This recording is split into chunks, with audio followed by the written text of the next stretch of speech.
watching Business Access TV. Business Access. Business Access. Business Access. Business Access. You are watching Business Access TV. Business Access TV. Serious about business. Serious about business.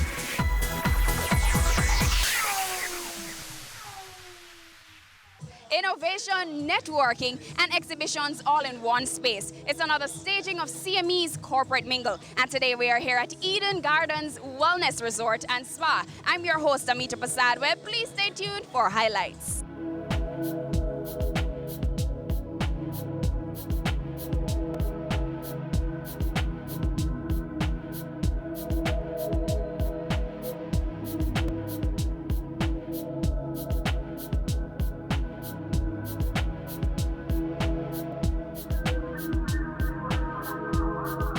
Now, Eden Gardens basically was started way back in 2008. However, we had a relaunch in 2014.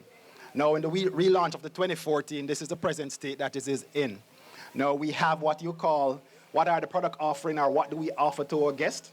We offer a spa, a fully contemporary spa. So for those of you who don't know, we have a fully contemporary spa that not just the main, what you may call it, for example, massage and cosmetics and all of that.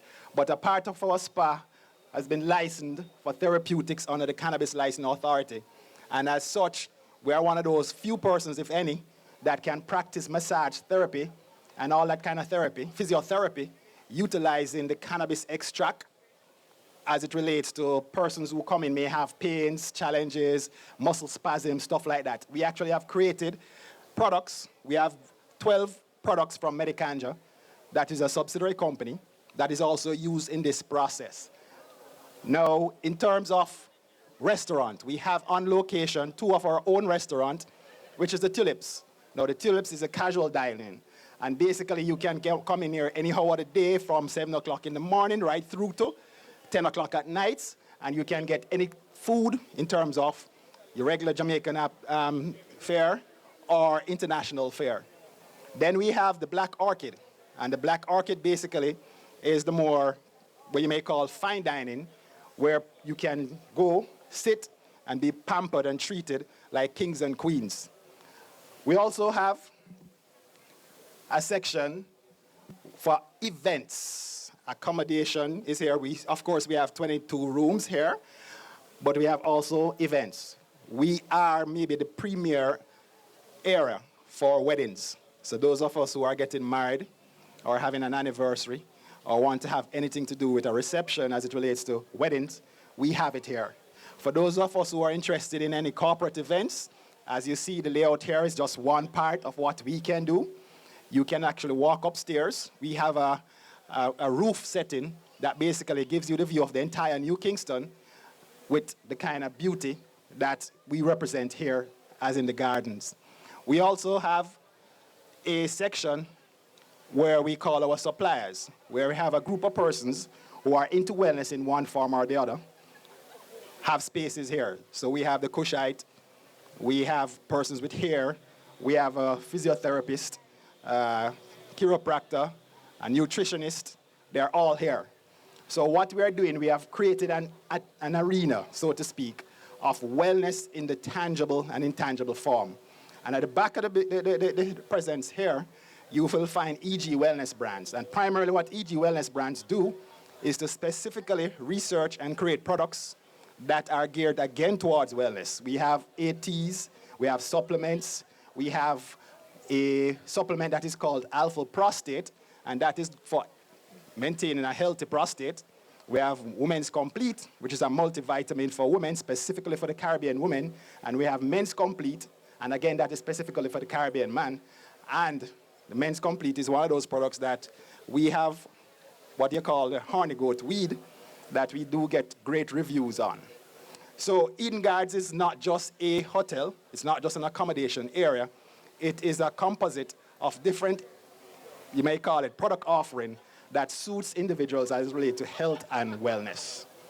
Thank you, ladies and gentlemen. Well, we're happy to have Corporate Mingle. A lot of the companies that we cater to for meetings and weddings are actually within the New Kingston area. So it's pretty much, it's being able to showcase different sides to Eden Gardens, from corporate events, meetings, functions, seminars, and so forth. We do just as many corporate functions as we do weddings. So it's nice to have the corporate community to let them know that, we are here and we are actually expanding, in a development. We will be starting a new development in a matter of months to expand Eden Gardens Resort. So we're really looking to now be able to offer not only accommodations and wellness spa, that kind of thing. We're looking to beef up our capacity,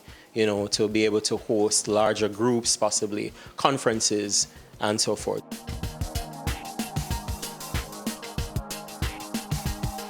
Well, the expected turnout was definitely met. I think we had a large variation of persons, from different entities, and I think the networking was great.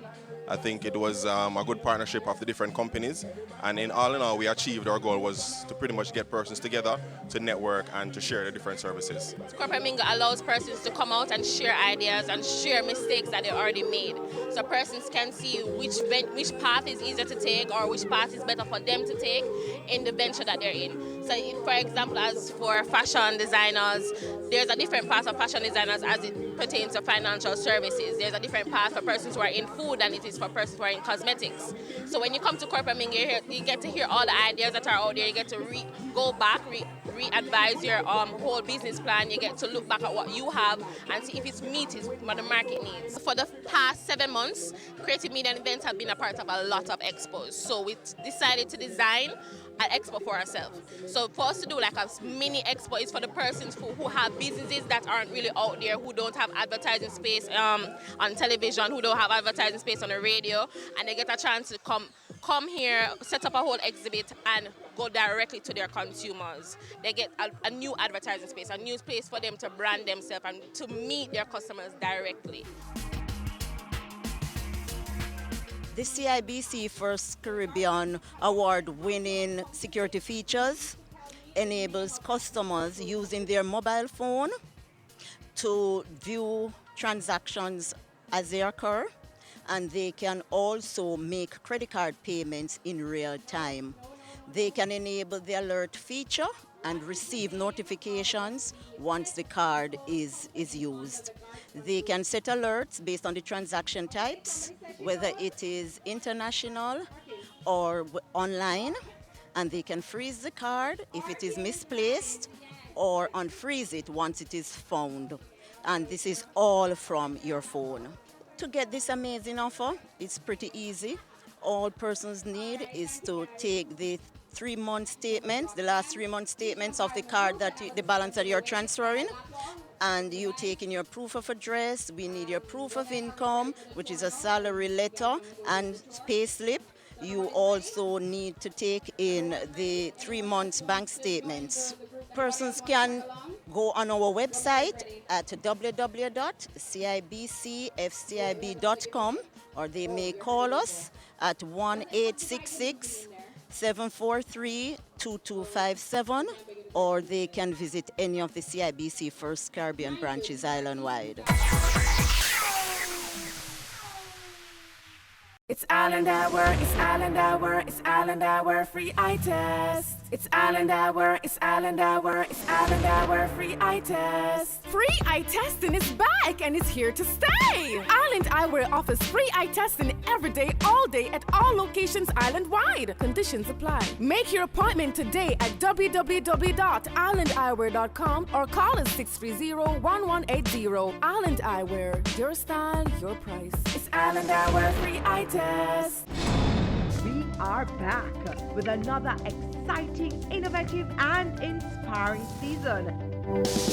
It takes a lot of stick-to-itiveness, being consistent and persistent in whatever you're doing. That's the bottom line. Business exists to add value to people's lives. And if we're not doing that, might as well lock down the store and just call it a day. It's a season 3 of Creating Wealth, Mondays at 8 p.m. on Business Access TV. Ready for cable for as little as $100? Ready for no monthly cable bills? Ready for 10 TV channels absolutely free? Then pick up a Ready TV box at authorized stores for $4,500. Hook it up to your TV set, then top it up with Ready Credit for 1, 7, or 30 days. Buy now and get $1,000 free Ready Credit and start watching your favorite shows. Pick it up, hook it up, top it up. Ready TV. Prepaid cable TV when you're ready. Now serving Kingston and St. Catherine. Limited time offer while stocks last. Conditions apply. And welcome back to Business Access TV's coverage of Wealth Magazine's Corporate Mingle SME Mini Expo 2018. I'm your host, Amita Prasad-Webb, and please stay tuned for more highlights. So Business Access TV's role here this evening, we are the media partners for Wealth Magazine Corporate Mingle. So we are at all the corporate mingles, we are capturing all the activities, and we're ensuring that it's packaged and it's aired multiple times on the station. So for those who were unable to make it here for the actual event, they can catch it another day. So based on the nature of Corporate Mingle, it's a networking event, and Business Access TV gets the opportunity to interact intimately with various businesses right across the industries. So we get the opportunity to get some brand exposure. We are no longer just in Jamaica. We are right across the Caribbean territories in 13 islands on the Flow network, and in Jamaica we're on all major cable service providers. We have grown and we continue to grow as the years go by.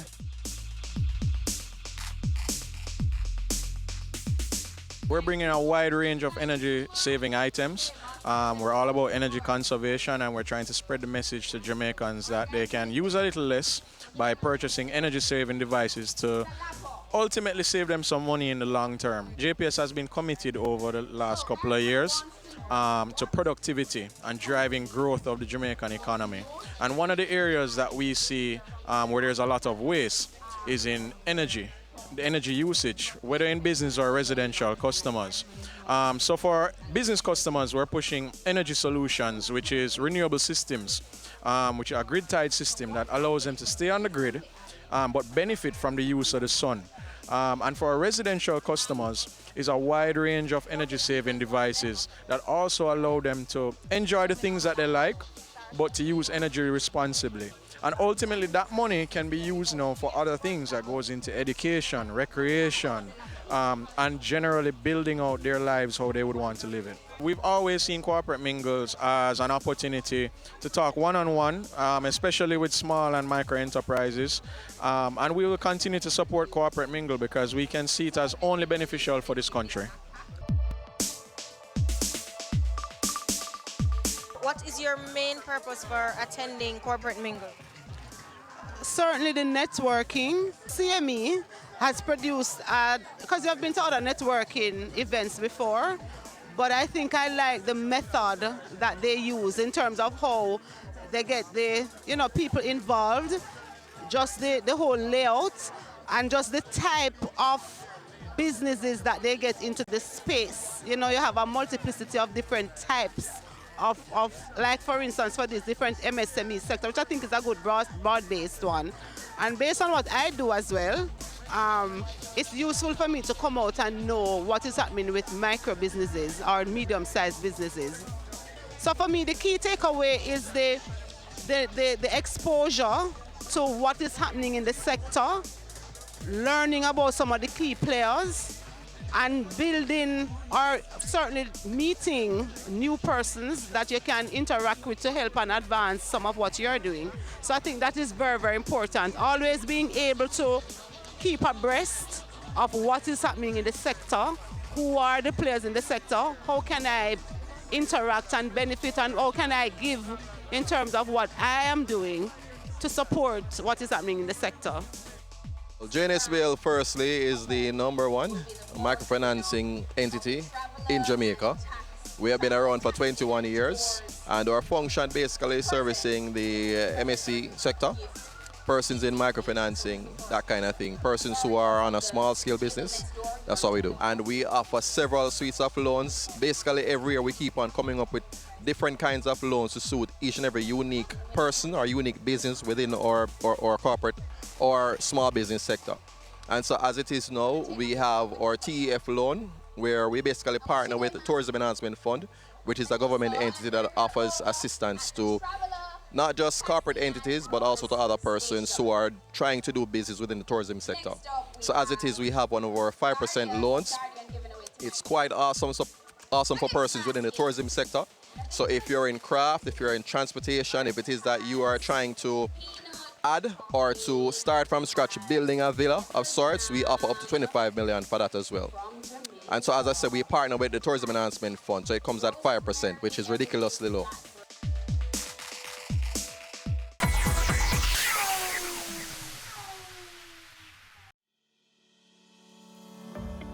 Management Accounting Services. Keeping track of business performance is the key to driving future business performance.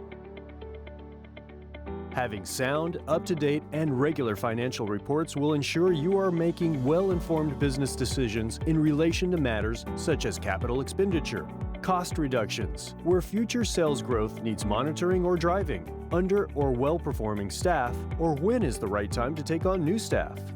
Dodge & Global can help you to prepare interim financial reports and therefore better advise you as to your future tax payments to prevent any surprises at year-end and to smooth out your tax obligations, saving you money. We will have discussions with you regarding the results of these reports and make sure you are aware of any pitfalls or areas that need your attention on a more regular basis. Our team can help you make smarter, more effective decisions. Let's have a conversation. Contact us at email info@dodgen.global, website https://dodgen.global. Cameo brings the creative industries to life, delighting creatives in different fields each week. Art. My life turns art. I breathe, I eat art. Fashion. Food. Without a customer, we're nothing but four walls. Music. Film. Cameo, only on Business Access TV. Business current affairs you can relate to. Frank, credible discussion. On point, dissecting the issues. Offering solutions to Jamaica's challenges. On point. Thursdays at 8 p.m. on Business Access TV.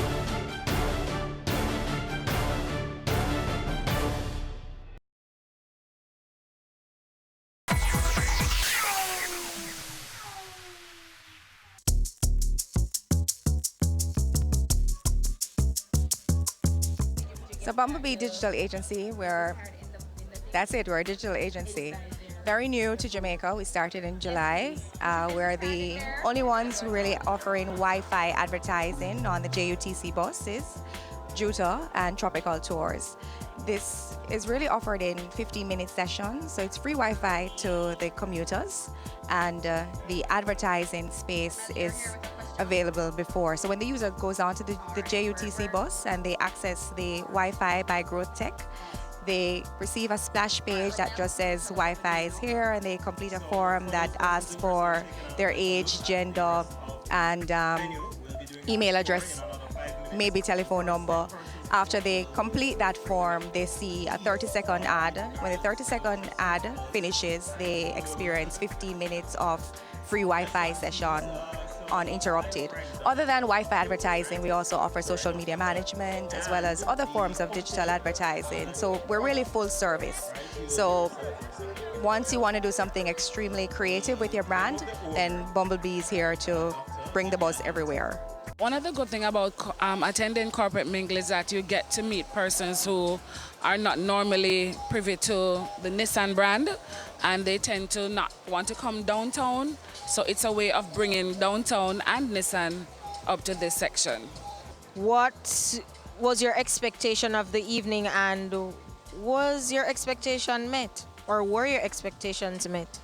Yes, handed out a few business cards, met a couple of persons, and looking at some of the booth as well. I actually purchased something, so I'm hoping to get a sale as well.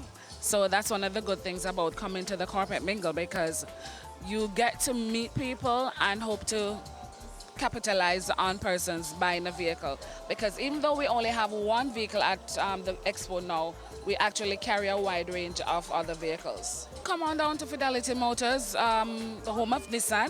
We have all 2019 models available. The Nissan X-Trail, we have that in 2 packages.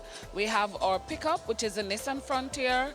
For commercial persons, we have the 16-seater buses. We have those in automatic as well as a manual transmission. And those are mostly for our Juta customers, so they can come on down to Fidelity Motors.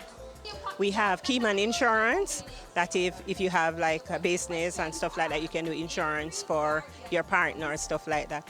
We also have critical illness, because that's a problem right now in Jamaica, right? So we have a lot of 2 products that we actually do critical illness on. Since December, we have actually launched our individual health insurance. A lot of persons were actually asking for that, so we launched that December gone. So we're in the business of doing individual health insurance. Once we used to do group, now we're doing individual. So as an individual person, you can actually come in and sign up and get your card and stuff like that. Let me add to that. We have plans that fit the needs of all persons, because we have plans that for persons, we have medical plans and we have non-medical plans, right? And for instance, you can't pass a medical. We have a plan that can facilitate that purpose. You have persons who have pre-existing condition, so we provide insurance that everybody can have an insurance policy, whether it's to prepare for your family or it's just for yourself. We have investment policies that you can benefit from, and our interest rate at Guardian is very attractive. Why did Guardian Group decide to come on Expose tonight? Well, because to showcase our products for one, and to show the public how much we care for their needs, and we have a variety of products to offer to persons who would like to come and be a part of Guardian Life. Firstly, I want to say thank you to CME for executing this wonderful event. I think it's an excellent platform for small to large businesses to come by and showcase all their products. Not to mention, it's just an excellent way to network and have a wonderful time on a Friday evening. So my name is Roxanne Wise-Shirley. I'm here at the Corporate Mingle event. I'm here representing the Guardsman Group. We're actually here to showcase our newest product, which is called the Lappa. The Lappa is actually a Bluetooth tracking device, which pretty much can track anything that you frequently lose or anything that you want to find very quickly. So I actually have it here. It's a small device that you can put on your car keys, your house keys, you can put it on your handbag, a laptop bag, your pet, your child, literally anything you can think of that you want to find. So it comes with an app, so you download the app is free, and this Lappa actually communicates with the app. So if you want to find something, all you have to do, go on the app on your phone, you can press the alert, and then this Lappa will start beeping. Not only will it beep to alert you as to where it is, but the app will actually show you exactly where the Lappa is or how close you are to the Lappa. Oh my gosh, everybody loves it. Firstly, there is no other device on the market like this. This is the first time that this is hitting Jamaica. So everyone is just amazed by it, because everybody's like, really? This thing can let me find my phone easily? It can let me find my car keys, you know? So everybody's very, very excited about it. And so we're very happy to get that response. So, I mean, everybody loves it. I mean, I love it.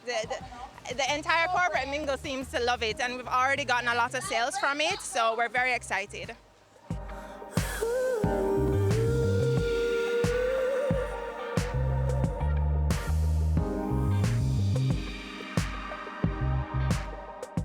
What are the functions of the BSJ? The Bureau of Standards Jamaica is a government agency, and at this point we are seeking to highlight the fact that we are a service organization helping to facilitate persons involved in industry. The first thing that we do, we help to set standards, and in addition to setting standards, we also offer training in a range of standards-related areas, including HACCP, good manufacturing practices, labeling. We also provide testing and calibration services, certification through our national certification body of Jamaica. And the Bureau of Standards Jamaica is seeking to help industry understand the importance of the use of standards to excel in business here in Jamaica and to excel in business outside of Jamaica. So how does participating in Corporate Mingle help to boost your brand? Well, certainly the BSJ recognizes, as we have done a bit of rebranding in the last year and a half, and we are less a regulatory body, it's critical that we present to industry and the persons, key players in the industry, what are the services we offer. We are hoping that by being here, many of those persons who participate, who need to access services, will recognize that the BSJ provides testing, provides calibration, and offers training in a range of areas. It really can only help to advance our cause and to improve our bottom line.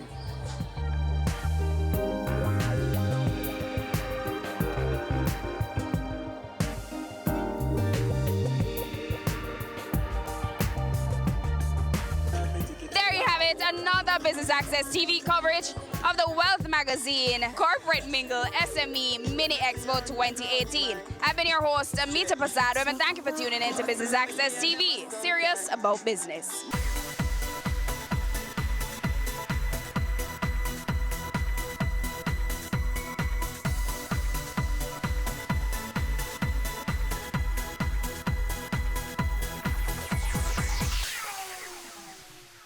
Now presenting the Jamaica Social Investment Fund ICDP Enterprise Development Project. Entrepreneurial Grant Business Pitch. This project is a $100 million grant that's seeking to target 50 small and micro business enterprises and give them training, capacity development, equipment, permits and license towards the development and the viability of their business. We have made a call for proposal in March of this year for entrepreneurs to submit for the opportunity to receive a grant between $1 and $5 million. We received more than 500 applications, and so we have now shortlisted them to 100. So we've invited that top 100 applicants here today, and they're going to have to pitch their business idea to a panel, and of the 150 will actually transpire and win the opportunity for the grants. One of the primary objectives of what we're doing here is employment. We want the business to be able to sustain not only the principals as the owners, but we also want the business to be able to employ at least 2 people. The next part of it, as we do in all of our projects like this, is it provides a learning instrument of how we can engage small and micro enterprises and take them to the next level. Why we're doing this rigorous process, because we want to identify the best potential entrepreneurs for this project. And keep in mind that we are speaking about a loan, so we want to ensure that the applicants are committed, and that from a sustainability point of view, that upon receiving the support from JSIP, that in 2 or 3 years, the enterprises will still be operational and the broader objective of the project would be achieved. Once we have now equipped them and they should be ready to start the production line going, we'll then have a mentorship component.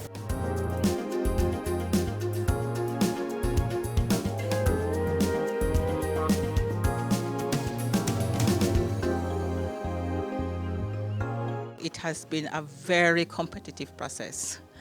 Jamaica is filled with persons with drive and passion. We're expecting that the best will be selected.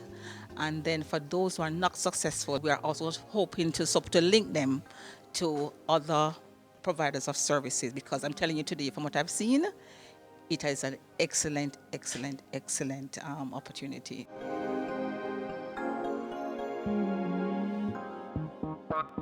It's worthy of note that many persons coming here today already have some kind of semblance of a business, but they need the additional support to move that business to the other level, as well as some persons that come in with just proposals to start from scratch.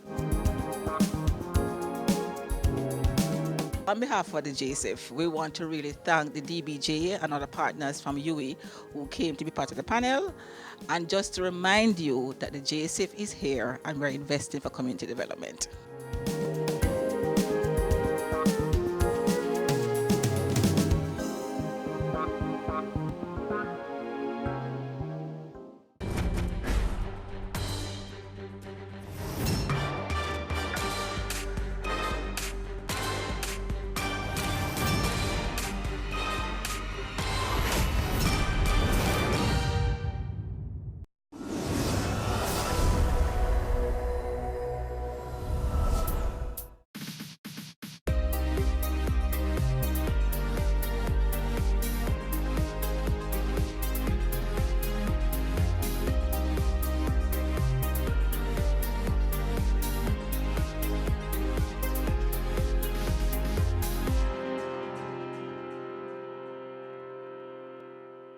Good day. Thanks for joining us on another Jamaica Magazine program. I'm Adrian Atkinson, your host for the next half hour. From road development to increasing water supply, today's show has a bit of information from all areas. We kick things off with a word of advice, followed by the news. Hurricanes can strike at any time. In the event of one, be prepared to act quickly.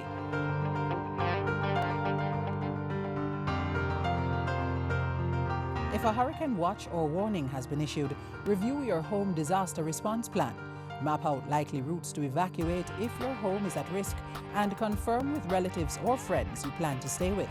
Also, confirm the location of the nearest shelter. Check your emergency supplies and restock if necessary. Remember, disasters do happen, so be prepared.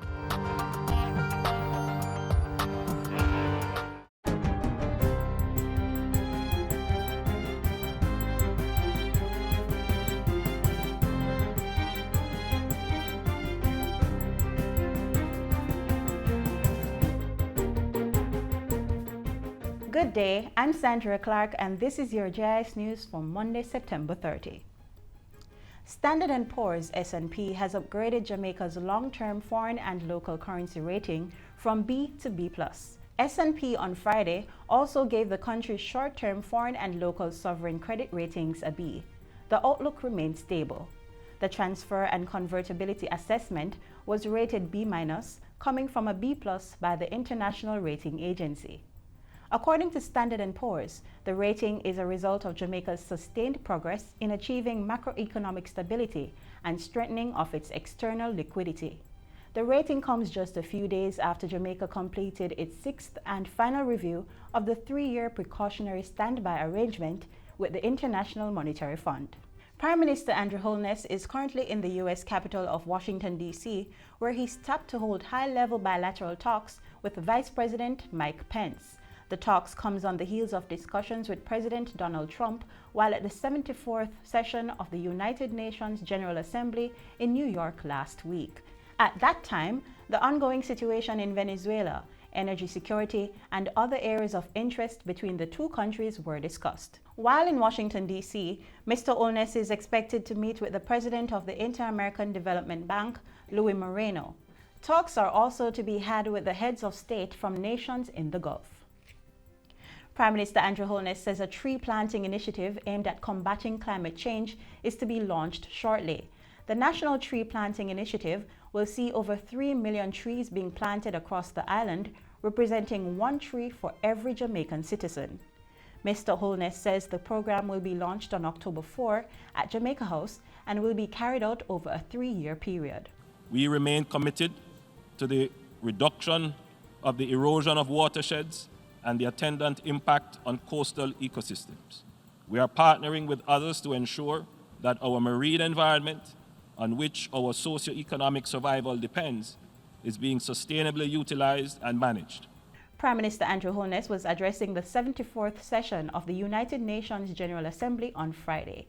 Mr. Holness used the occasion to recommit Jamaica's participation in fora that will further enhance action against climate change. Jamaica now has a survey of establishments that provides data on the total number of entities participating in commercial, business, and other similar engagements across Jamaica. The 2018 report will assist the public and private sectors to formulate strategies, policies, and programs. Findings from the survey will also be used as an input for the Statistical Business Registrar, SBR, which is maintained by the Statistical Institute of Jamaica, STATIN. Endorsing the report at the launch last Wednesday, Minister of Finance Dr. Nigel Clark said it provides a baseline for related future surveys. It is absolutely crucial to have reliable data on which policy can be formulated and data on which private enterprises can base their strategies. We are recognizing that policy that is built on the background or on the foundation of data is policy that can actually be forceful in alleviating the concerns and the problems that we face. Meanwhile, Director General of the Planning Institute of Jamaica, PIOJ, Dr. Wayne Henry, said the data will help to identify and understand economic trends and assist with the growth and expansion for businesses. The PIOJ and its partners in producing the JSE are confident that this and future surveys will contribute significantly to filling the need for data to enhance business, economic planning and development in Jamaica. The Jamaica Survey establishment was carried out by Statin and published by the PIOJ. Funding support is from the World Bank through the Foundations for Competitiveness and Growth project. The Ministry of Justice says it will be revising the Dogs Liability of Injuries Act to make owners of dogs that attack persons be criminally liable. The decision was made following the recent attack on a school teacher by 4 pit bulls. Portfolio Minister Delroy Chuck says currently the law only provides for compensation when a person is attacked or injured. We're going to repeal that law. That's the Dogs Liabilities for Injuries Act, and put in place Dogs Liability of Owners Act. So the burden will be on owners to ensure that their dogs are kept under control. And if the dogs are not kept under control, and they should escape from the yard, escape from the leash, and injure persons, then there will be the possibility, remember I'm saying these are proposals, of criminal liability. Minister Chuck was speaking last Thursday at a contract signing and press briefing. The minister says other stakeholders, such as the Ministry of Local Government and Community Development and the Ministry of Industry, Commerce, Agriculture and Fisheries, will assist in updating the legislation. And finally, $2.8 million will be used by government to train 30 school administrators how to better serve and educate students with special education needs. These include principals, vice principals, and members of school boards from selected schools across the island. This is being facilitated through a Memorandum of Understanding signed recently with the Ministry of Education, the Jamaica Social Investment Fund, and the National College for Educational Leadership, NCEL. The course will seek to help educators to transform their physical school environment and classrooms to encourage inclusivity and to facilitate the maximum learning of children with disabilities. The course will seek to help educators to make intentional attempts to inculcate in teachers the dispositions needed for them to create inclusive classrooms. And that's important because while we do things in the classrooms, while we do things with the students, it is also important that we spend the necessary time to focus on the principals and the vice principals who provide leadership in the schools. The Inclusive School Leadership course is being funded by JSIF through its Basic Needs Trust Fund and administered by NCEL. The course is aimed at strengthening the capacity of principals to create inclusive school environments that will ensure children living with disabilities can be successfully enrolled in mainstream schools. And that's it for JIS News today. I'm Sandra Clark. Thanks for watching.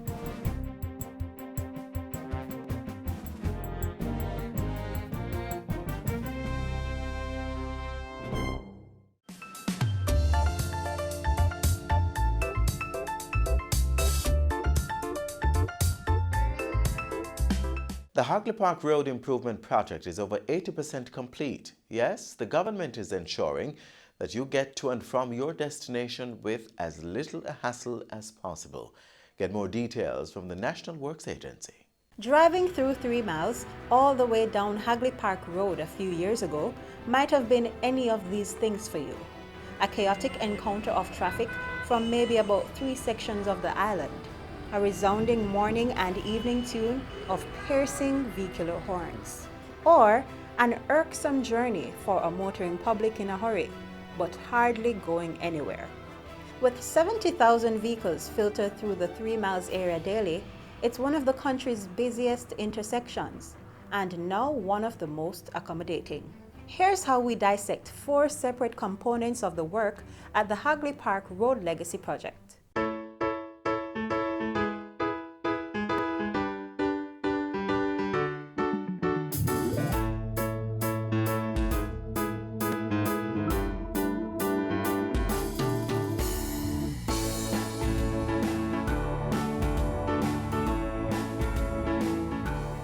As it relates to the bridge here at Portia Simpson Miller Square, the bridges are complete. As a matter of fact, they are in use. What is left to be done is that along the structure that takes persons along Spanish Town Road, we have a bit of paving to do at the eastern end of that lane, or those lanes that take persons towards downtown Kingston. The contractor is now working to do the final bit of work so that the asphaltic concrete works can begin on those two lanes that take traffic into downtown Kingston. The lanes that take traffic out of the city towards 6 Mile, those lanes have been done. We still have a bit of work to do along Spanish Town Road up to the boundary. So part and parcel of what we intend to do is to have certain points along Hagley Park Road signalized. So we intend to put back the signals, and we have done so at Woodglen Avenue. We have put up a new set of signals at O'Mara Road, also at Keesing Avenue, Margaret Villa. We are yet to have the signals there installed, but rest assured, this will be done before the project is complete. We are also going to be putting back the signals at Waltham Park Road and Hagley Park Road. Signals are there as we speak, but those are of a temporary nature. The permanent signals will be put up at all of these locations. In respect of the laying of the main sewer trunk, that has been completed. We still have work to do in respect of the connections that are to be made to the different entities along Hagley Park Road. That, of course, will be done by the National Water Commission at the appropriate time. In respect of the stormwater drains, we still have a bit of work to do in the 3 Miles area to ensure that all the new features that we have installed, that there is interconnectivity taking the water into the main drain that takes it out to sea. So I would say that the drainage network is somewhere in the 90s insofar as percentage complete is concerned.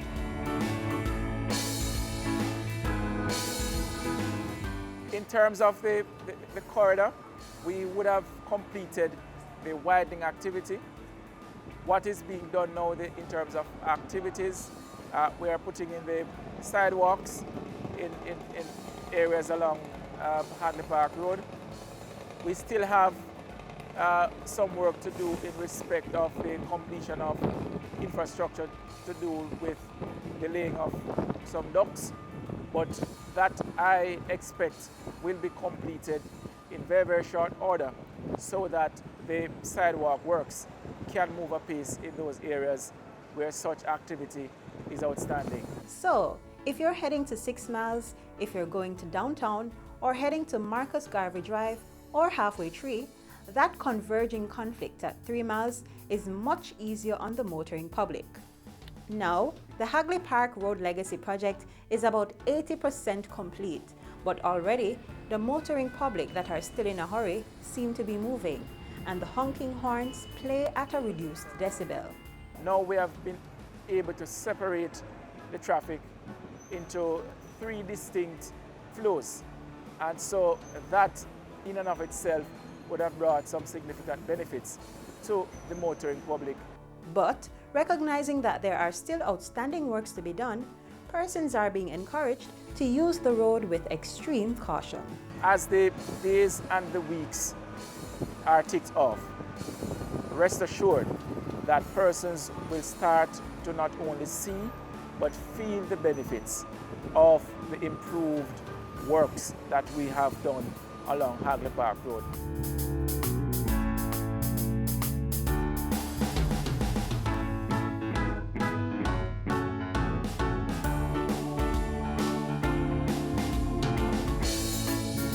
you're on the road. Take your time when you're on the road. Bear this in mind when you're on the road. You could save a life when you're on the road. Government is utilizing all ways and means to ensure that your water supply is uninterrupted. Hear more next.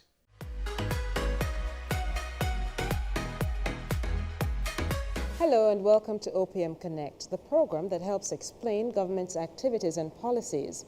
I'm Naomi Francis. Today we look at water management, especially in regards to the corporate areas. Some communities are experiencing a lack of or shortage of water, if you will. And so today we're being joined by the Minister with responsibility for water. He really is the Minister without portfolio in the Ministry of Economic Growth and Job Creation, Senator the Honorable Pernell Charles Jr. Welcome, sir.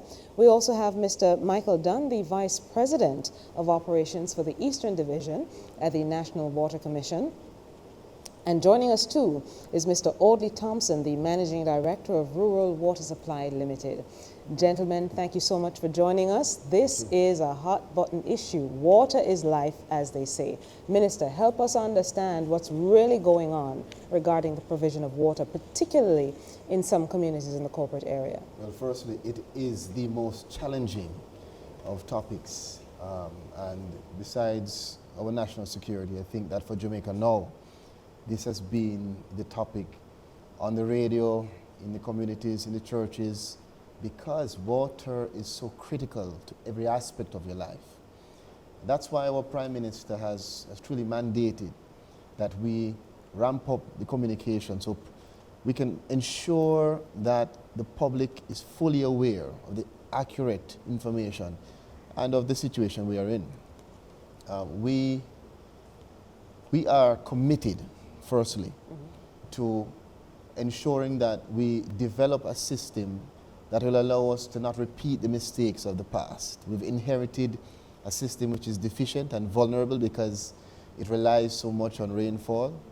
And we're moving towards, in the medium and long term, a system that will introduce different means of sourcing and delivering water and reducing the wastage. But in the short term, which is what people want to hear, what are we doing? So the NWC and the Rural Water, in addition to other agencies and the municipalities, have been working very hard to really assess the drought, which has been an intense and a prolonged drought. It has caused us to see massive reductions in flow to the rivers, which feed into our treatment systems.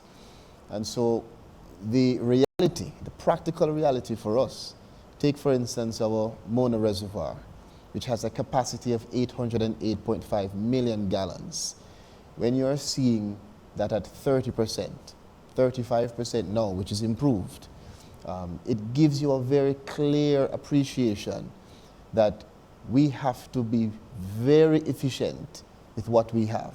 What's happening at Hermitage, Mr. Dunn? Okay, well, Hermitage is currently at about 40% of capacity. Wow, so still below 50. Absolutely, so we are producing on an average about 8 million gallons of water per day. On a normal circumstance, the demand is 16 million, so you can see there where the deficit and where the shortfall is. Yes. And as the minister had pointed out, Mona, which is just about 30-35% of capacity, 35 to be accurate, we are producing roughly about 8 million gallons. There's a real problem. So there is a deficit. With the resources we have, though, you're saying that not all customers of the National Water Commission is affected. So tell us exactly what is happening in terms of the distribution of water. All right, so let me tell you, because it's not the entire corporate areas that is affected. And if I will start from 6 miles, so Duane Park, Washington Gardens, Patrick City, Meadowbrook Estate, Queensboro, Havendale, Meadowbrook, Forest Hill, Chancery, Stonehill don't have a problem. They have regular water? They have regular water supply. It's only the area that is bordered down along like State Gardens, Zeta Gardens, Dunrobin Court, areas along Malines Road, and locations along Waltham Park Roads and some part of Eastwood Park Road that are Maxfield Avenue that are currently being affected, and that is directly in relation to the unrepaired pipeline that has been out of operation since December last year. We are expecting, as the minister probably tell you, that that pipeline should be back in operation sometime by December of this year. there is a particular pipeline from 6 miles that run all the way along Spanish Town Road up to Glenmore Road that has been there for in excess of 50 years. And it's a very, very shaky infrastructure. And that is limiting or reducing our ability to be able to bring additional water into Kingston up to Mariska Road. So that pipeline to the tune, to the extent of $60 million is being contemplated, and in fact is far along in terms of being replacement. So that is going to be an added solution to the problem. What the minister solution that minister had mentioned. That's a solution in the corporate area. Yes. And so we're focused on the corporate area because it seems the corporate area has the greatest issue. What about the rest of Jamaica, and in particular too, the population density in areas such as Portmore, Clarendon? Okay, well, we don't have a problem in St. Catherine as we speak. Don't. Okay? No, we don't have a problem in Portmore. Including Hellshire? Including Hellshire, and as I had pointed out to you earlier, the problem with Portmore is more of an operational issues related to GPS and so forth. Now, that matter has been sorted out. But what we have also done to improve the service level to Portmore is that there are 2 additional wells at Goshen Government Park. One has already been put back in place, and the other one will be ready by within another month or thereabout. And with those 2 wells coming into operation, there will be an additional 1 million gallons going to Portmore, which should be able to suffice and meet the demand in Portmore. So there should not be an issue in Portmore. And as we speak, Portmore really don't have an issue. Okay. Outside of the occasional operational challenges. So apart from the corporate area then, Mr. Dunn, you're saying that we're pretty much okay with the rest of Jamaica? Well, let me tell you, the rest of Jamaica, the West is really not seeing a problem. There is currently a situation in Portland and St. Mary and St. Anne. A lot of those locations are surface sources, and those rivers are running very, very low. Some of the streams have dried up completely. So we are having a challenge in those areas. It's not much on the news, but it is still a problem. In fact, we have been able to kind of manage the station very well by moving the water around from one location to another and sharing it, doing a bit of regulation, augment with trucking. So that has been okay. I noticed, you would have noticed that you have not heard in the news about schools being out of water. And so we have been able to manage that situation very well by doing extensive trucking. And that seems to be kind of making the problem as less. What does Rural Water Supply Limited do? The non-utility service areas are mainly areas that are managed by the municipal corporation and in some instances community organizations. These are small systems, right? And the modality of supply might be a spring, might be a river source, might be catchment tanks in terms of rainwater harvesting. Rural Water Supply Limited have gotten, as the Minister explained, an increased budget of $800 million for this financial year. At present, we intend to complete 26 systems in rural areas. We're talking about water supply systems. So far, we have started approximately 14 projects, right, spanning all over the island, right? If you call a parish, I can tell you what project we are doing there and when we intend to complete it. Portland. In Portland, you have Kildare, Charlestown.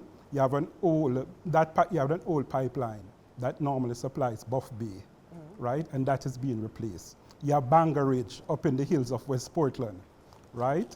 They have challenges in terms of water. We are fixing up an entombment, we are piping it, and we're also fixing up a catchment tank. That's in West Portland. Boy, you've challenged me, East I Portland. gave you the challenge, East and Portland. you picked it up very good. East Portland, you have some challenges along the strip from Ferry Hill to Long Bay. Yes, I've Boston, heard the water there is salty. We are doing some investigation in drilling a new well in Islington to actually improve that system, right? So you see we're working in East and West Portland. And what about St. Elizabeth, for example? All right, St. Elizabeth, Top Aberdeen. We're doing a system in Top Aberdeen where the municipal corporation has been at us for several years, right? And we are now putting in place where we're going to take some water, we're going to put up a solar pumping station, and we're going to be building reservoirs and things like that. Yes. So certainly you're integrating the entire island and not focus too much on the corporate area. You're making sure that everybody has a sense of priority, really, so to speak. We really want to acknowledge the fact that the Prime Minister leading the delegation to the United Nations General Assembly is really, really paying attention to this matter of climate change adaptation, mitigation, and of course, financing, very, very important, and certainly it's something that we all as Jamaicans must watch and must find a way to be a part of in terms of solutions. Thank you so much for joining us for this week's edition of OPM Connect. Join us again next week for another interesting discussion.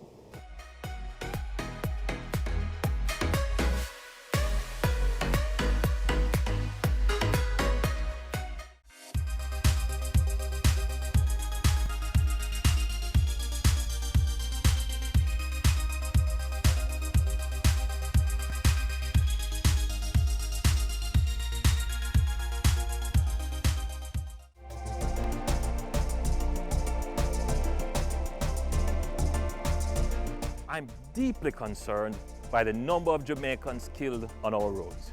Safety on our roads is our responsibility. Jamaicans, drivers, passengers, motorcyclists, and pedestrians, slow down. Observe the rules of the road. Be courteous. Drive defensively. Be considerate. Buckle up. Wear a helmet. The careless overtaker is only rushing to the undertaker. Not observing the rules of the road could cost you your life and that of your loved ones. I encourage all road users to take special care as we use public thoroughfares. The life you save may be your own. Remember, your family wants you to arrive alive.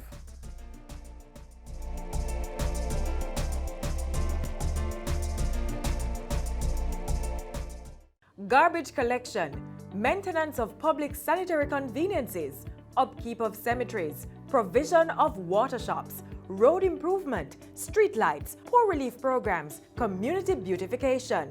All these services are funded by you. Yes, they are, when you pay your property tax. Pay your annual property tax to make Jamaica the place of choice for all. And that's all the time we have on this station. Be sure to join us again tomorrow for another informative program. We are available online at your leisure. Visit gis.gov.jm, add our social media pages, subscribe to our YouTube channel, and download our mobile app to your smartphone. On behalf of the entire team here at the GIS, I'm Adrian Atkinson. Thanks for watching.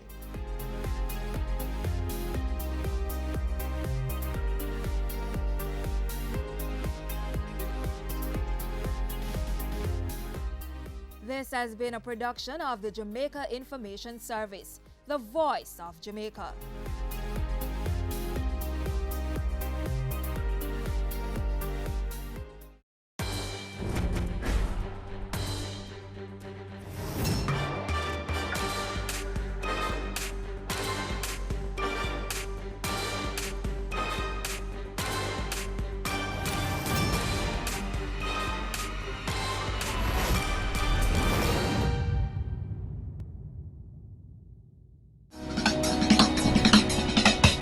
Cameo brings the creative industries to life, highlighting creatives in different fields each week. Art. My life turns art. I breathe, I eat art. Fashion. Food. Without a customer, we're nothing but four walls. Music. Film. Cameo, only on Business Access TV. Caring Hands Season 3 continues to effect change in a changing environment. Many of us were raised by grandmothers, right? So, I mean, we know the wisdom that these people have. Going beyond business. The little leaders of today are our leaders of tomorrow. And with the proper education, we'll have very good leadership coming from that. That's Season 3 of Caring Hands, creating change and shaping lives, every Sunday at 5:30 p.m. on Business Access TV. You're watching Business Access TV. Business Access TV. Business Access. Business Access TV. Serious. Serious. Serious about business.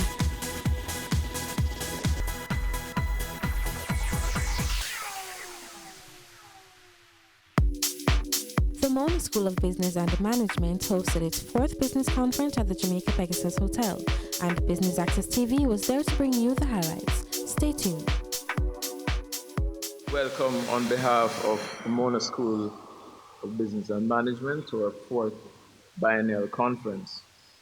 We're here to discuss delivering on the promise of entrepreneurship, and it is critical at this juncture that Jamaica in particular and the rest of the Caribbean have been going through all sorts of structural and fiscal and monetary adjustments. These are necessary but not sufficient. And entrepreneurship is clearly one of the ways in which we will capitalize on a more robust financial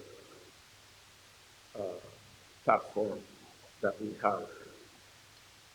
And today we'll be looking both at research and examples from the Jamaica, the Caribbean, and the global audience. In that context, I would like to welcome all our visitors and presenters who have come from the Caribbean, the USA, and Europe, and I'd like to thank you for attending.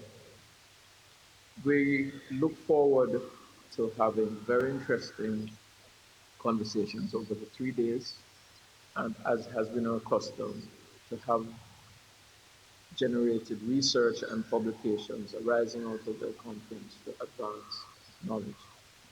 Our goal is to provide a link between the academy and the business community in a more direct way than other faculties and departments at the university. I therefore welcome not just this interaction between the school and the wider community, but we hope to use it as a springboard for even better partnerships. I've noticed that the title of the opening plenary is Entrepreneurship, Innovation and Growth, Unlocking the Potential in the Jamaican Economy. So I presume that within that is the message that entrepreneurship and innovation have something to do with growth. And it's a fair assumption. And that is perhaps why we are being told by the Economic Growth Council to unleash our entrepreneurial spirit. We are being told by the World Bank to become more innovative. We're told by various members of the political directorate to take more risks and invest in newer areas. So it would appear that there is a growing perception that there is, in fact, a link between entrepreneurship and growth. The private sector organization of Jamaica and the Jamaica Bankers Association are finally reaching out to small and medium-sized entrepreneurs to get them to formalize their operations. So all of this is good. I think there's an energy that is starting. Unfortunately, that has happened before, but there is an energy that's starting that we need to keep going. And we need to understand that, or figure out whether it is a magic bullet or it is the beginning of a new paradigm that must be adopted by all of us across the board in order for us to secure mature development as a nation, as a society. I think we need to take a look at the historical context of our country so that we understand not only where we are or we got here, but we can try and use it to map where we're going. But before I do that, I just wanted to give a commercial plug for the efforts of the Jamaica Bankers Association and the member bankers for the initiative to allow access to finance and to encourage access to finance for the SMEs and the medium-sized businesses.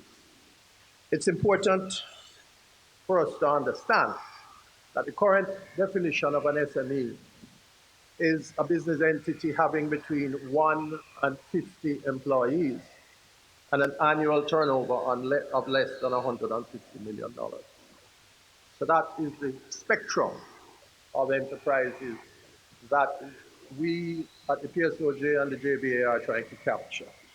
And the aim is to bring greater awareness of this SME sector to the extremely numerous and detailed programs that the government's Access to Finance agenda has established since 2016. And also, we want to provide input and support for the adoption and the expansion of the Access to Finance program across most of the stakeholder sectors through a process of education, facilitation, and familiarization. So the project has two streams.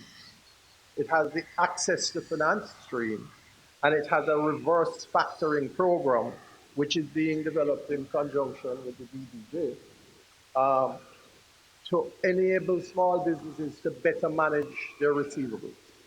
Cash flow is extremely important to small businesses, and we need to assist them in their management of it and in their collection of their debt. So the hope of the program is to foster better relationships between the banks and the small businesses, to simplify the credit processes and to make them easier and more transparent for the small businesses. We want to train the MSMEs, which is the term, in formalizing, regularizing, and structuring their business processes, and to allow them to unlock additional capital to allow for their business expansion. So as we contemplate how we can deliver on this promise of entrepreneurship in the Caribbean region, in our own Jamaican nation, I invite us to consider those factors which may possibly be standing in the way of us unlocking and unleashing our entrepreneurial potential. As a region and as a nation, we have a reputation of being a creativity powerhouse. We pride ourselves in our ability to come up with creative, original new ideas, and we often proudly hail our national mantras such as Turn Your Hand and Make Fashion, which speaks to our creative national problem-solving abilities, which allow us to turn any obstacle into an inventive opportunity. Simply put, we are just naturally creative, imaginative, and innovative people. And throughout our history, as a region and as a nation, our creative outputs and our ideas have always garnered global attention. However, in spite of our creative prowess, we seem to have failed to translate our ideas into generating high growth, high worth, high impact entrepreneurial ventures. And so I ponder the question, why do we think that is?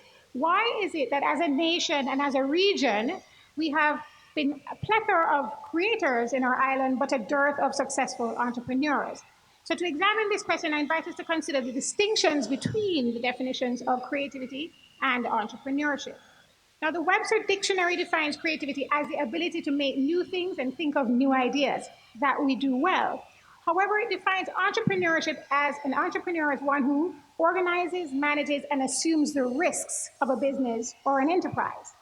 I submit that this is the critical differentiator in this definition between who an entrepreneur is as opposed to who a creative is.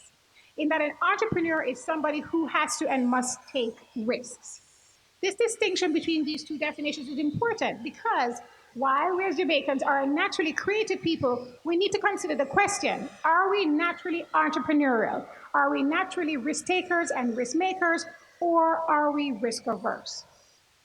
In the results of the indices from the Global Resilience Index, which ranks 130 countries around the world by the risk and resilience of their business environments, based on certain factors such as economic indicators, risk factors, and supply chain issues, Jamaica has consistently ranked in the bottom 30 of 130 nations in the study. This might suggest that our national distaste for risk is well-founded. However, if left unchecked, our risk aversion will continue to be our entrepreneurial Achilles heel. So why is it that as a region, we're such risk-averse people? Why do we shy away from risk? I believe it's in part because when we think about entrepreneurial risk, we tend to only focus on the downside versus the upside of risk. A close examination of the term risk suggests that it refers to the effect of uncertainty on meeting organizational outcomes.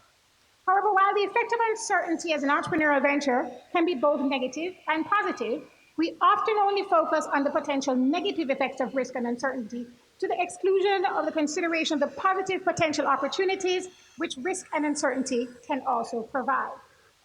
In my opinion, an entrepreneur is someone who sees the future and then sets out to create it. However, creating the future means stepping out into the uncertain and the unknown, and stepping out onto the unknown is risky. Oftentimes, however, when risk-averse entrepreneurs think of the word risk, what comes to mind are only those potential dangers, threats, and negative consequences of undertaking a venture. What if I can't pay my bills? What if a competitor beats me to the market? What if I invest a huge sum of money in the business, but I can't attract enough customers to cover my costs? I submit that this is a flawed view of the concept of risk. To the contrary, as we seek to unlock and unleash our creative and entrepreneurial potential as a region and as a nation, we need to begin to acknowledge that risk and reward are two sides of the same entrepreneurial coin. Consequently, without an active emphasis on entrepreneurial risk-taking and risk-making, we will fail to see the rewards of generating high growth, high impact, high worth entrepreneurial ventures. Just to give you a little background in terms of what the DBJ does. The DBJ, really, the focus as a development bank is to really improve the lives of all Jamaicans through development financing, capacity building, PPPs, and privatizations. DBJ's role in building the economy, in as much as Howard just mentioned that because of factors, the state has had a big influence on the economy.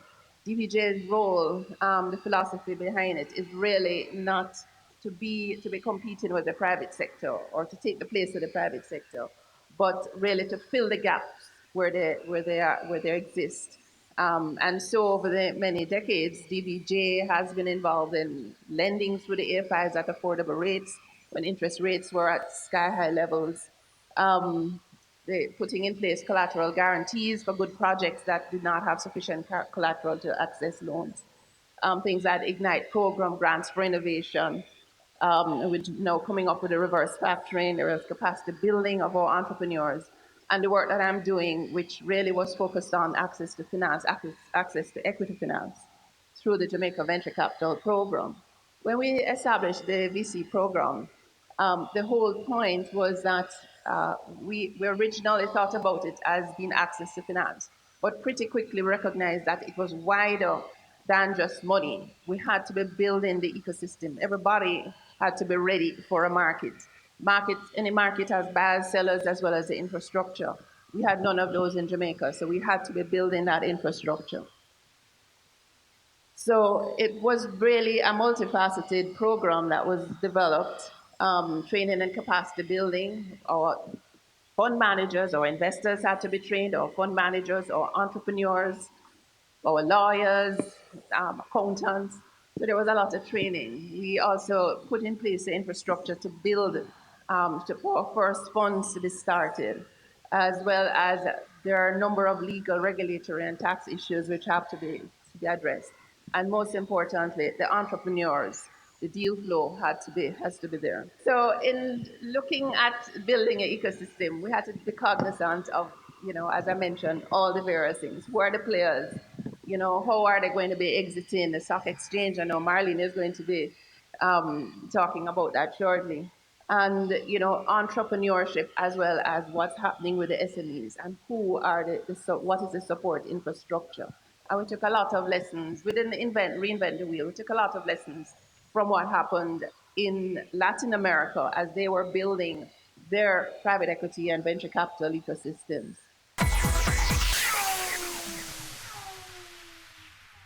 M&A Strategy and Advisory. Are you planning for a merger or acquisition? M&A transaction. The decision to embark upon an M&A transaction is not one to be taken lightly. Whether pursuing a merger or acquisition, or considering a disposal or divestiture, the complexities of an M&A transaction require careful planning and execution. Clients can depend on our specialist teams to lead or support transactions requiring specific expertise on issues including business modeling, fast-track M&A, economic consulting, and government public sector advice. With deep experience, knowledge, and tools, Dodge & Global can meet stakeholder targets and expectations. Dodge & Global consulting teams can help you make smarter, more effective decisions. Let's have a conversation. Contact us at email info@dodgen.global. Website https:// Dodgen.global. Global. Sundays at 4:30 p.m. It's all about Home Sweet Home. Get your half-hour dose of the business of real estate, from laws and concepts to reality, building, buying, or renting. Or what about trends in decor or renovations? Home Sweet Home will keep you up to date.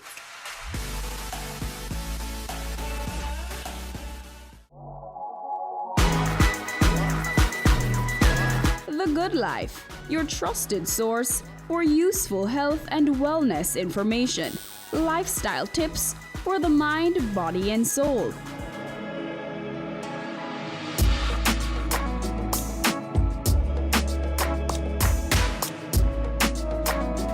Tune in Tuesdays at 8:30 p.m. on Business Access TV. Have you seen it? It's BATV Live. Live streams of business news weekdays at 7:30 p.m. Stay on point Thursdays at 8 p.m. with our Business Current Affairs show and Weekend Business Report Saturdays at 7:30 p.m. wherever you are. Log on to our Facebook page at Business Access TV or visit our website at batvja.com. Live and at your fingertips. Business Access TV. Serious about business. So I just wanted to just tell you real quick about the IDB Lab, just to put in context where we sit and what we are doing and how we could unlock the potential for entrepreneurship and innovation in Jamaica, even further than we are doing now. I like the way we started the panel. So we started off looking at the research, because research and development is very integral in all that we have to do as SMEs and entrepreneurs and when we're taking on innovation. We looked at the risk approach to it, smart risk taking. We also looked at our history, where we're coming from, because culturally that's still going to be ingrained in us. And then we looked at the capacity building and all the different elements that's needed. So I want to take you through unlocking that potential that's there and first introducing you to IDB Lab. So IDB Lab is a part of the IDB Group. We serve over 650 million persons across the world. We are a part of a group with IDB Invest. IDB works with the government. IDB Invest works with private sector, and then IDB Lab works with different corporate entities, civil society, NGOs, towards solving developmental problems. I'll go back to what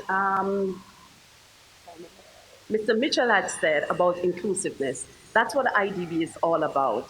We are Innovation Lab looking at inclusive solutions for Latin America and the Caribbean. We create market-driven solutions. So we look at what the market is doing, what the needs are, where the gaps are, and we work along with the private sector to create those solutions.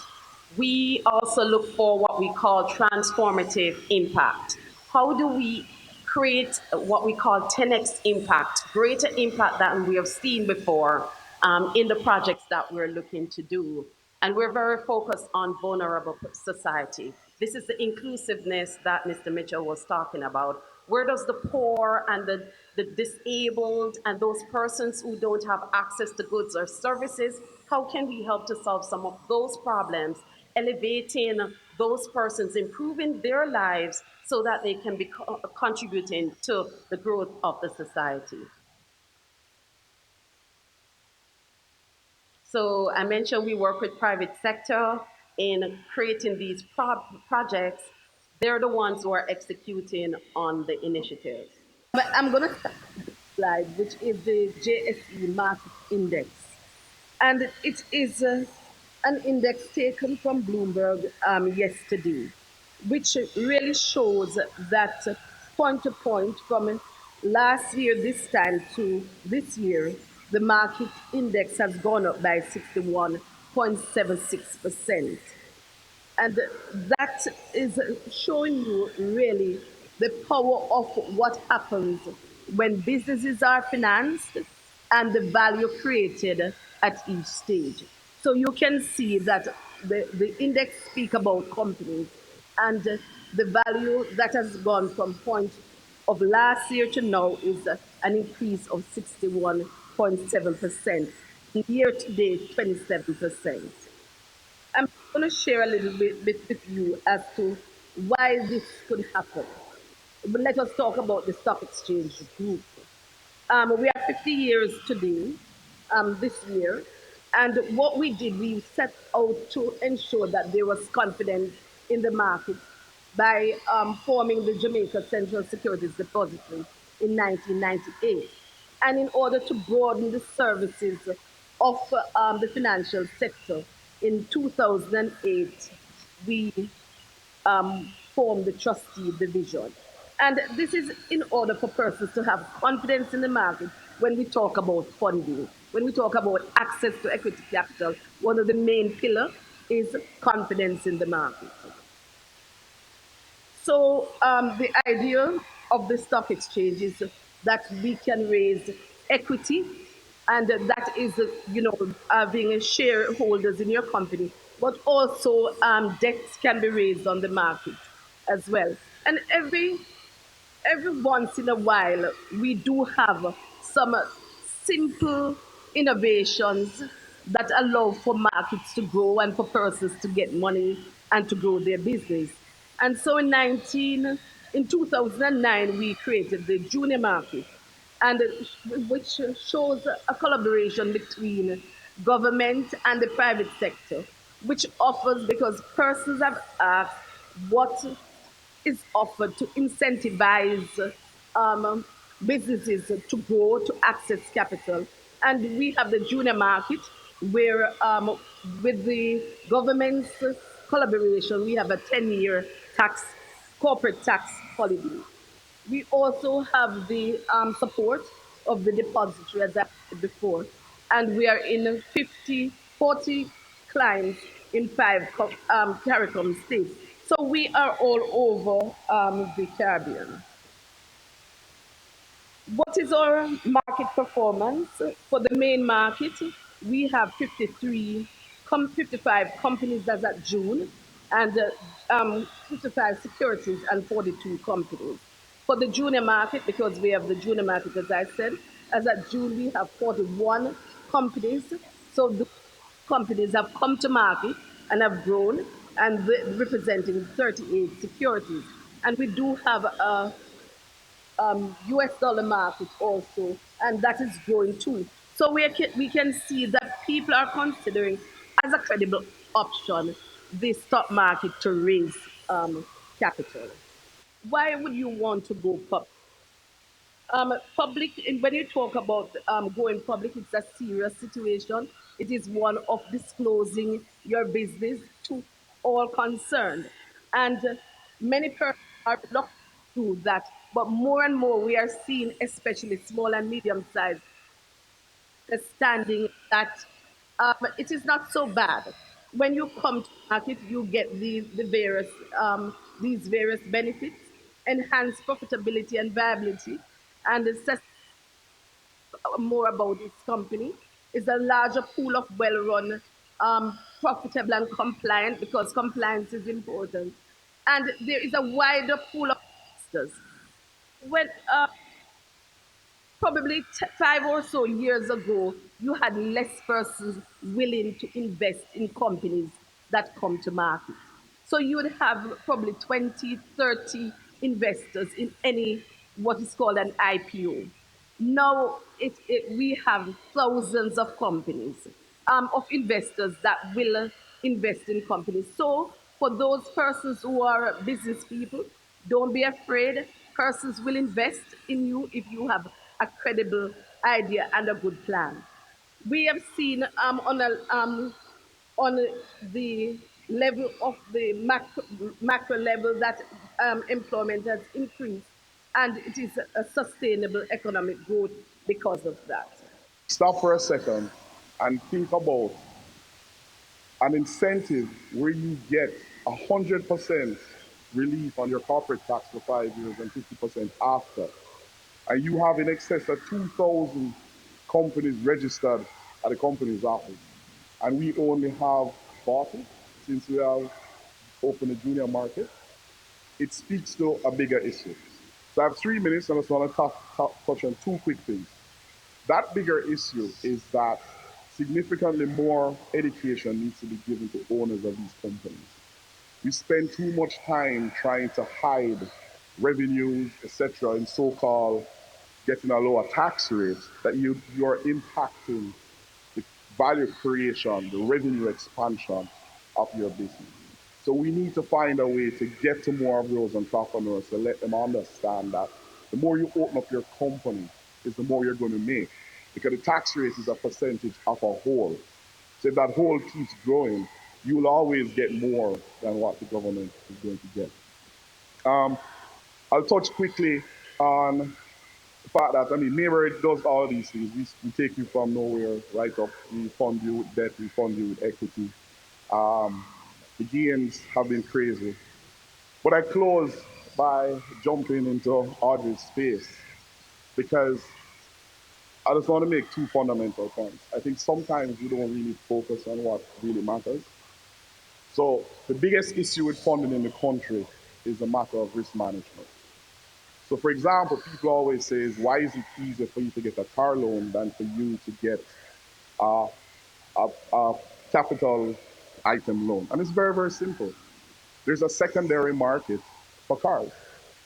So when you get a loan, the bank has to ensure its principal can be repaid in the event you don't make the payment. So they'll quickly lend you against a car, because if you default on a car, there are a billion people that are willing to buy the car on a second-hand basis. But that is the secret to true funding in this country. If every sector of the economy that you want to pump funding into, you can create a secondary market, that is where you'll start to get a lot of funding. Because with all due respect, all of you guys that want money, you don't want to lose money, I don't want to lose money. The facts say that 8 out of 10 of you are going to blow up the money. That's why it is so difficult. So in my mind, the solution is create an environment that if I will invest in all 10, but the 8 that blows up, give me an incentive. Because right now it's too lopsided. I lose everything when your company blows up, and the best, if I'm lucky, that I'm going to get from you is, Mr. Peart, you're a good guy. Sorry I lost all your money. But guess what? I have another idea. Can you give me some more money for that? It's not going to work. So I finally close by saying, to get these traditional investors to invest in you, you have to come up with a solution that mitigates the risk for them.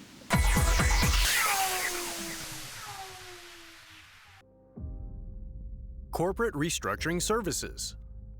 In today's evolving commercial and economic environment, businesses are continually seeking opportunities to manage operating costs and tax positions, as well as contain cash expenditures. Entity structuring can help achieve these goals, but often presents many challenges for multinational corporations. In addition, the OECD's Base Erosion and Profit Shifting (BEPS) proposals are expected to impact the bottom line of affected organizations and result in some business restructuring. Crow Jamaica delivers an integrated approach to clients' corporate and reorganization needs. Services include simplifying group structures, executing domestic and cross-border transactions including mergers, demergers, disposals, and company migrations, transferring assets and business units, aligning legal structures to business models, establishing national or regional hubs, converting subsidiary company structures to branch structures and vice versa, integrating legal structures following a merger or acquisition, providing practical advice and assistance throughout the planning, development, and implementation phases of corporate reorganizations. Crow Jamaica assists businesses and other advisors in developing and implementing efficient, cost-effective legal structures and business operating models. Our team can help you make smarter, more effective decisions. Let's have a conversation. Contact us at email people@crowjm.com. Website www.crowjm.com.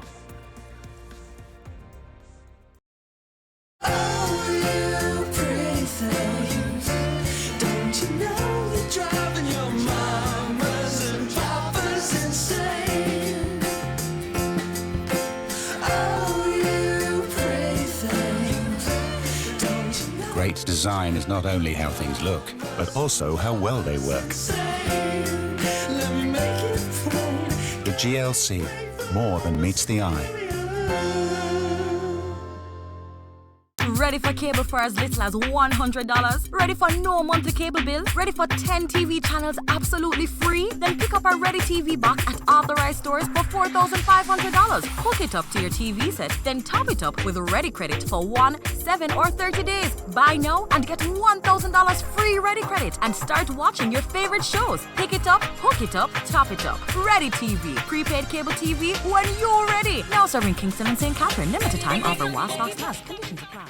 They say it takes a village to raise a child, but the world will one day need the leadership of that child. The time you spend with your child matters. It stimulates their minds and shapes the way they act. Talk with your children. Help them to better understand the world around them and to value what is truly precious. Above all, the most valuable gift you can give them is love. Play, talk, teach, love. Take the time. It makes all the difference. A message from the Parenting Helpline and Ad Council Jamaica. It's season 12, and Wealth Magazine Business Access is here to keep you business savvy. With an impressive mix of some of Jamaica's most inspiring business moguls, we continue to keep Jamaica informed, empowered, and ready to dominate. Tune in Sundays at 5 p.m. only on BATV. You're watching Business Access. Business Access. Business Access. Business Access TV. Serious about business.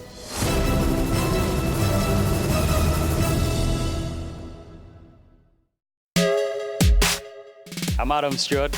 This is Business Access TV, serious about business.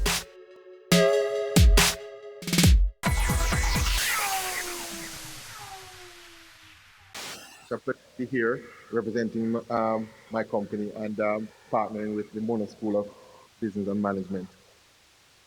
We at Foswich went public just a year and a half ago, and I'm here to tell you about nuts and bolts, just a few things on the nuts and bolts aspect of going public. One of the fundamental things, a few fundamental things that we had to wrestle with is going public. What is the value proposition that we are bringing to the market? You know, the space that we are in is electrical lighting, and we made a footprint for us in the LED space, where that particular product, the LED product, consumes 20% of the energy that the rest of fluorescent and incandescent light systems would consume. And so we wanted Jamaica to be clear that we're going to be the ones to bring this value to each consumer. And so how do we bring that value to the consumer?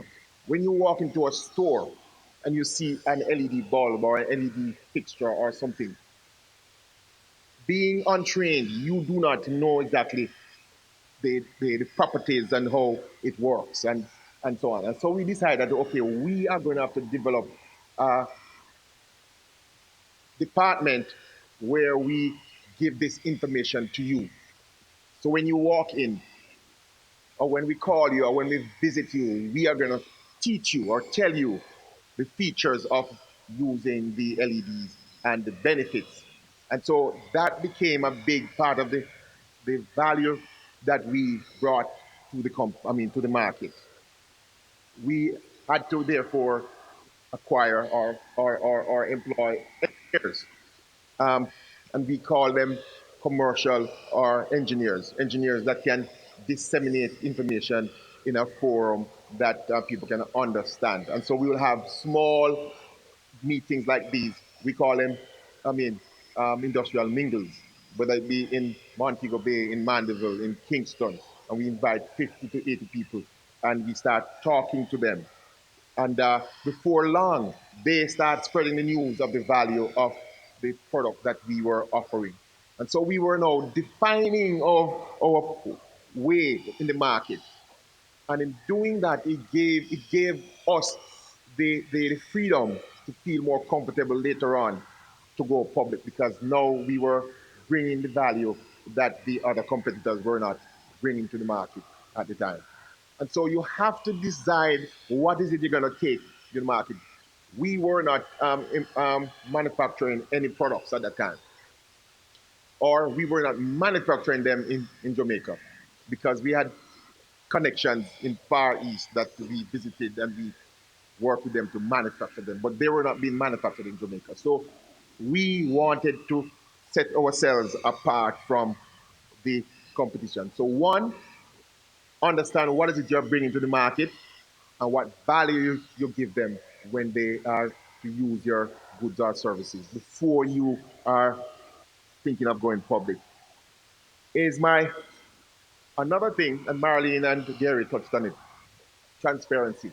It is my wife and I are very private people before last year. We're very private people. Nobody knew anything about us. I mean, it was so difficult for us to open all of our accounting to our senior accountant. We used to manage it. But once we decided after talking about it and thinking about it that we're going to be going public. I do not even have the code to go into my accounts department anymore, because you now put a system in place and you're not afraid of opening up your books or your business to the public. And so you have to decide that this is the way you want to go and that you're going to go in this way. So I come to you to talk to you about transforming the world in the Caribbean with entrepreneurship, sustainability, and innovation. It's time to turn climate change challenges into growth opportunities. I want to start today by taking a journey with you. Just as I grew up as an only child in Kingston and migrated to the US in high school, think about your experiences and where in Jamaica you're from, where you lived, where you grew up, your family, and what those experiences were like, what you aspired to be, and what you were frustrated with. It is said that our upbringing and life experiences shape us, the way we look at the world and our perspective.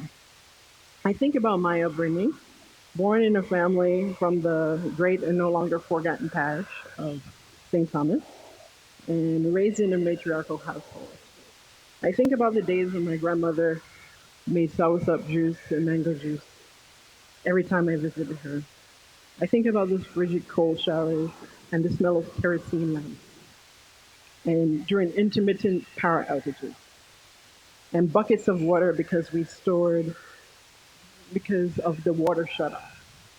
And the other things like how I still boil water to this day, no matter where in the world I'm from. I see potential innovation in the challenges in our day-to-day life. Sometimes we're missing ideas and solutions from what is right in front of us. Sometimes we accept what has been occurring as commonplace, but I encourage every one of you to disrupt this status quo. Use those challenges as opportunities for innovation. Steve Jobs said, if you're going to make connections which are innovative, you have to have not the same bag of experiences as everyone else. You're going to have to make connections, and then you won't be innovative. When you think of the most successful tech companies being created today, it is either from Silicon Valley, Israel, Europe, or Asia. However, right here in Jamaica, we have exported our own brand of innovation through music, food, dance, etc., and even the pushback. It is our family experiences, the history of migration, our culture and diversity of our people that makes us special and unique. They are the ingredients for a new crop of innovation that can be utilized to address climate change challenges. I believe that sustainability and climate change is the business and economic opportunity of the century. The world is under a climate emergency. If we don't, in the next 10 years, if we don't reduce the temperature by 1.5 degrees, we will be in a serious catastrophe. According to the UN, limiting global warming means that 420 million fewer people being exposed to severe heat waves, survival of tropical reefs, loss of fewer plants and animal species, and the protection of forest and wetland habitats. Climate change affects every industry, but most notably health, agriculture, water, and food, water and energy. Because of the increased acceptance and the urgency, there has been a rapid increase of funding, governmental projects, and new startup innovations. The capital markets have also taken notice and are integrating environmental considerations, social impact, and governance into business and investment decisions. They are reallocating trillions of dollars to address this challenge. This is an enabling environment that presents an opportunity to create new products, new services, and solutions that will help and mitigate, adapt and mitigate the effects of climate change for everyone. Furthermore, because the islands in general are disproportionately affected, in some cases it gives us first mover advantage to innovate and create solutions in a small environment before scaling internationally. The time to innovate and take advantage of new business and social impact opportunity is now. We are currently feeling the effects of climate change. Last month, as many of you know, in Kingston, there was record temperatures. Kingston was not alone. In Alaska, the record temperature reached 32 degrees. In southern France, the record temperature reached 45.5 degrees Celsius. And it's just going to get hotter from here.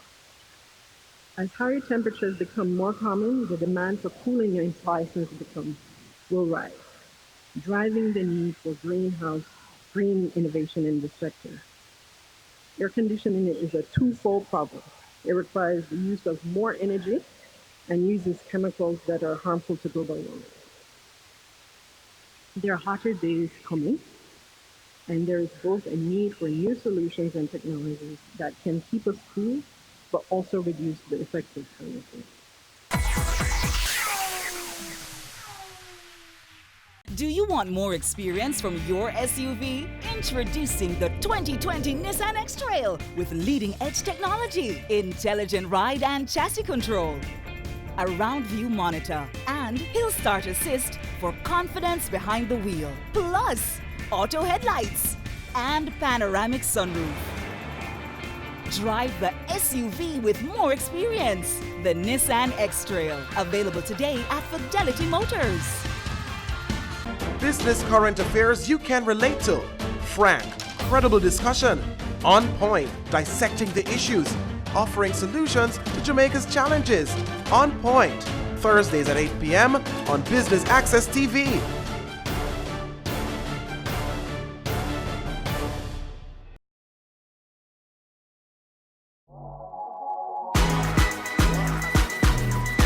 The Good Life, your trusted source for useful health and wellness information, lifestyle tips for the mind, body, and soul.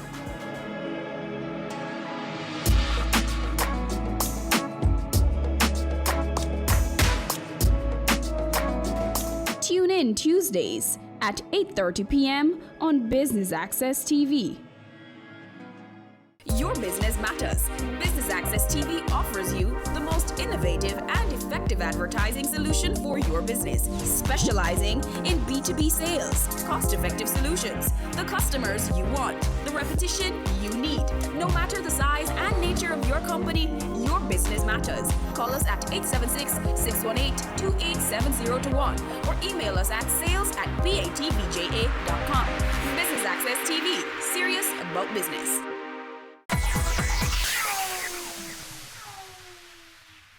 So today I will be speaking about Airbnb, which is very topical.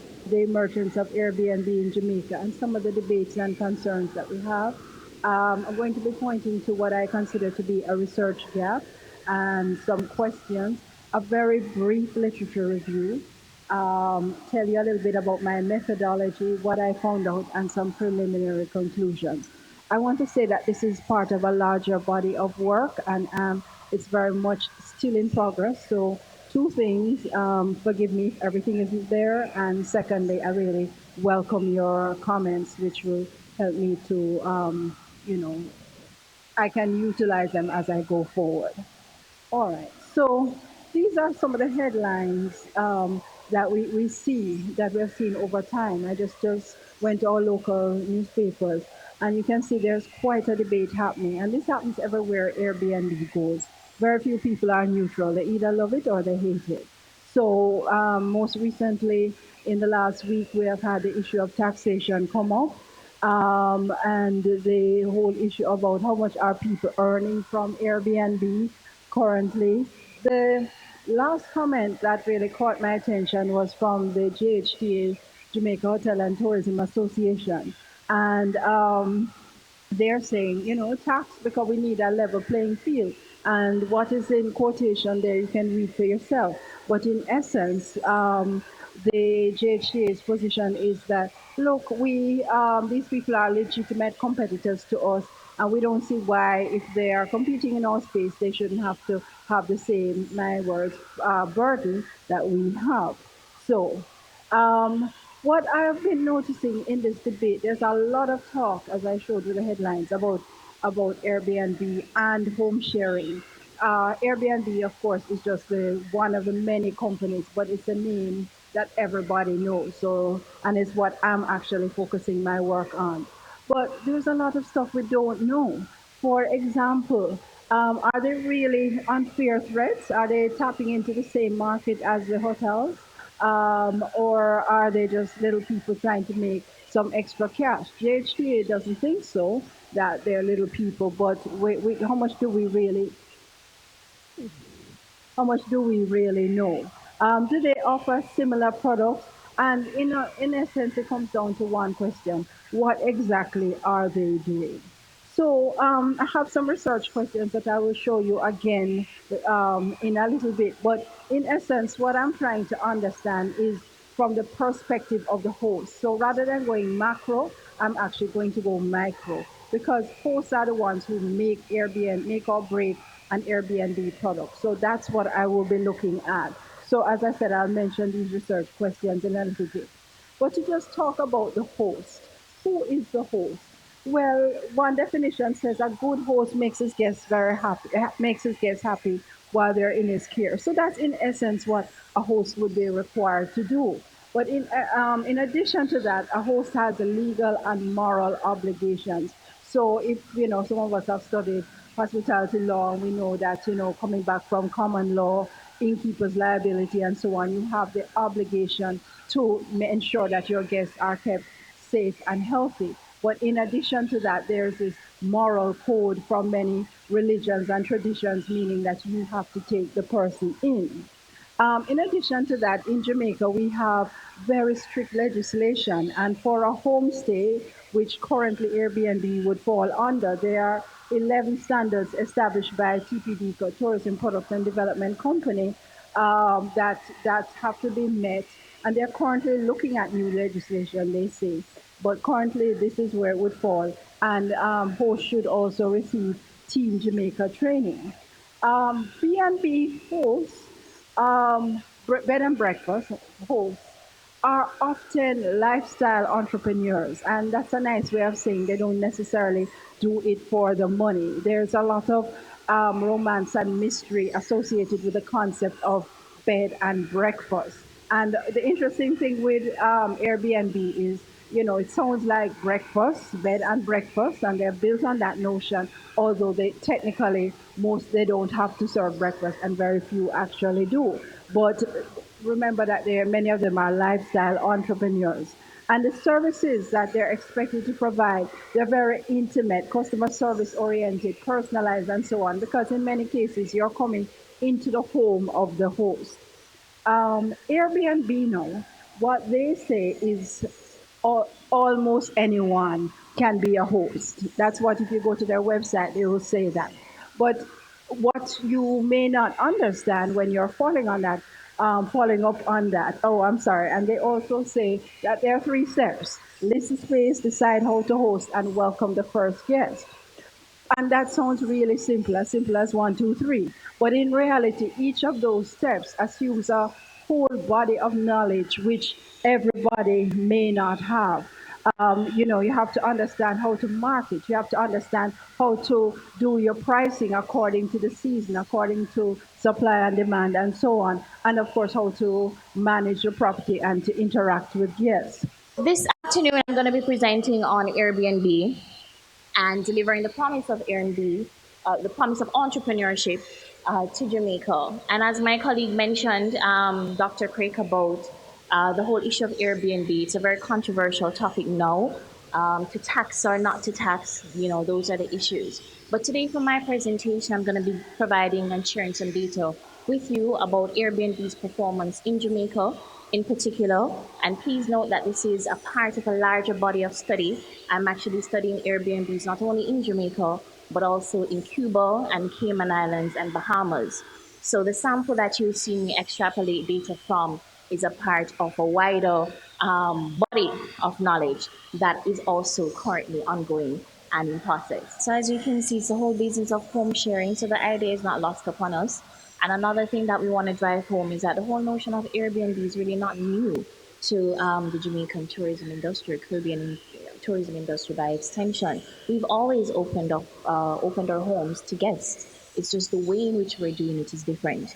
And technology has created a platform that allows for greater access to persons who are also seeking this kind of intimate relationship and more authentic experiences. So we're going to get into, again, some of the controversy I also took from the headlines because it's so topical. And as you can see, there's so many issues coming out, how many guests we're actually welcoming, where they're going, who are they staying with, to tax or not to tax. That's also a big question that is trying to be answered now. So it's very topical. But again, just to frame and contextualize it, the Airbnb is a part of the wider sharing economy. And I love that term, as you mentioned, the Uberification, is it? Yes, fantastic. Because really that's what it is. It stems from these radical innovations that allow people to make extra money. That's really what it is. So I looked at the literature again from sources and what persons are saying about the sharing economy, which we're now a part of. And that is why everybody's trying to get their slice of the pie. So Botsman in particular had mentioned that it's very hard for us to define in totality what the sharing economy is. However, Ryan and Botsman in 2017 and 15 respectively looked at it from calling it a collaborative economy, the on-demand services economy, the gig economy, the freelance economy. So if you hear any of these terms, they're all used interchangeably. And basically it refers to the sharing activity of underutilized assets with the help of IT-based technology. So it's nothing new. It's just, again, the platform in which we're presenting it is a little different. So the main drivers towards this economy, how did it emerge and why are we here and why is it so important to us? The main drivers is basically consumer behavior. We're switching now from ownership to access. Now I'm a part of a very unique group of consumers and producers called the millennials, and they're few in this room. And we're kind of changing and shaping the way in which we consume things. So we're looking less to ownership rather, and more to access. And that is what is causing all these radical innovations to take place right across our landscape, and in particular in tourism. Now, the biggest success factors of the sharing economy is online reputation.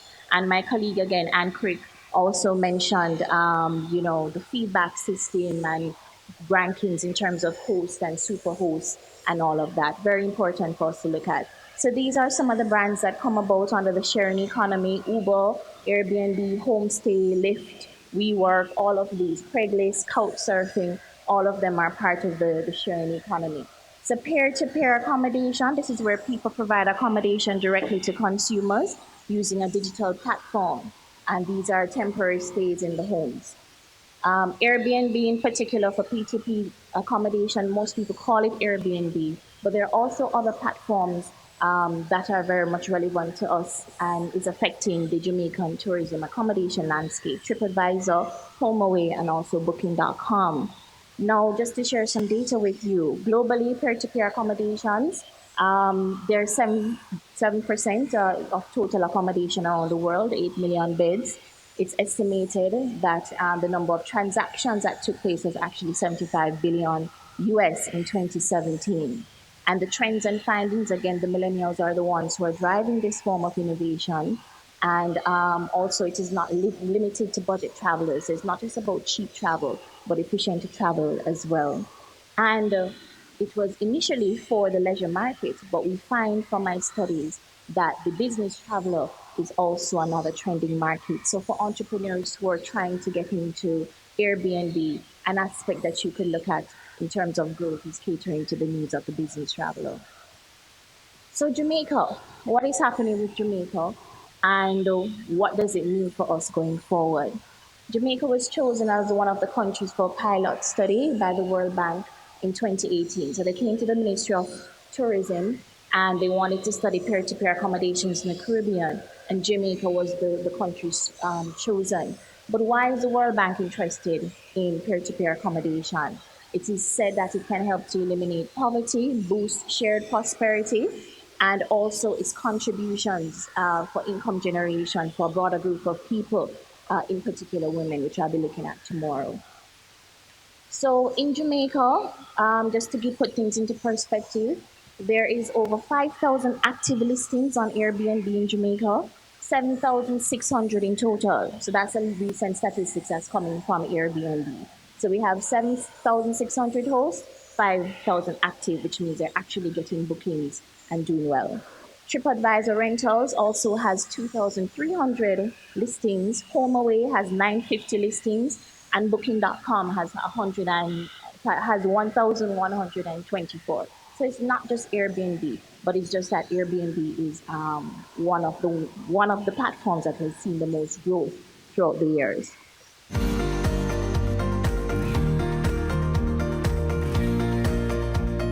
Thanks for staying with us for coverage of the Mona School of Business and Management's 4th Business Conference. You're watching Business Access TV, serious about business.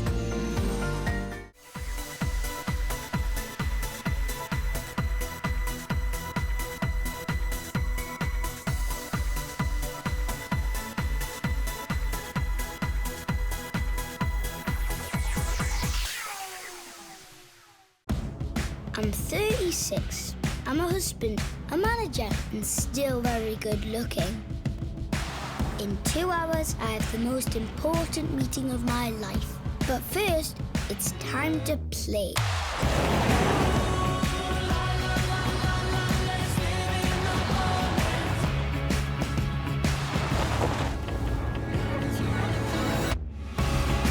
The new Suzuki Vitara.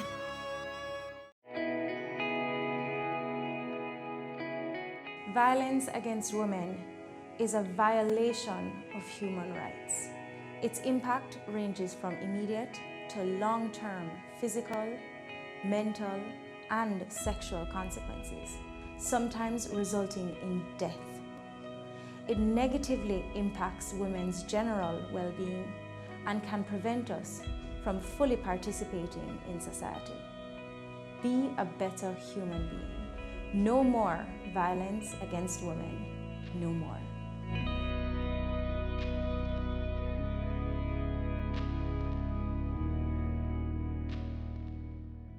Have you seen it? It's BATV Live. Live streams of business news weekdays at 7:30 p.m. Stay on point Thursdays at 8 p.m. with our Business Current Affairs show, and Weekend Business Report Saturdays at 7:30 p.m. wherever you are. Log on to our Facebook page at Business Access TV or visit our website at batvja.com. Live and at your fingertips. Business Access TV. Serious about business.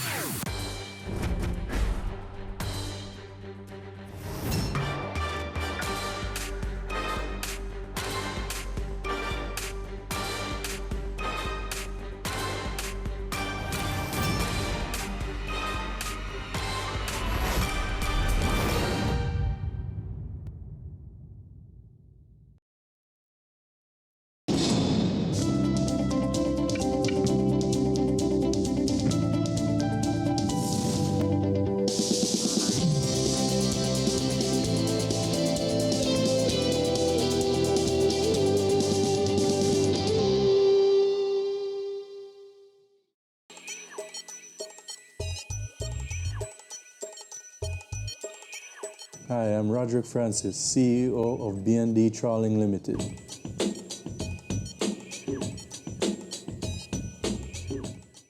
The business was actually started by my father about 35 years ago. And, when he died in 2011, I officially took over the spot as head of the business, but I've been working with him in the business for over 10 years prior to his death.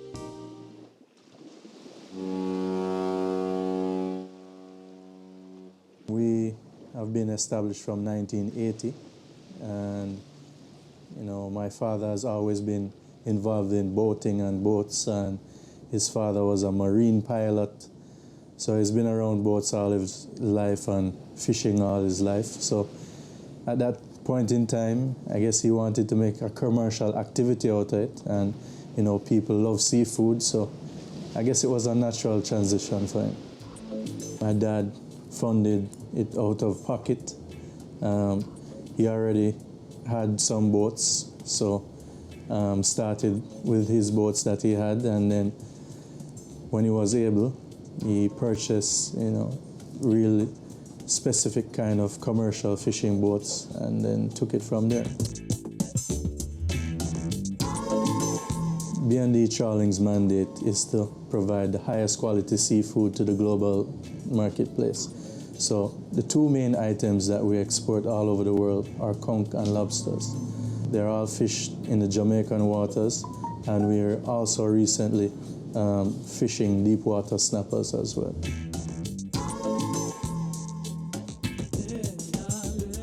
We cater to the seafood lovers and people who love quality seafood. There's a trend around the world for healthy food now, and the thing is that Jamaicans don't understand what they really have. So what we have is pristine, untouched waters. So there are people all over the world that come and are looking for fish and seafood that are grown naturally in a healthy environment. So we produce the quality Jamaican products and export it all over the world. So we export to China, we export to USA, Canada, Singapore, Thailand, all over. We've recently started the importation of some products that are not available locally here.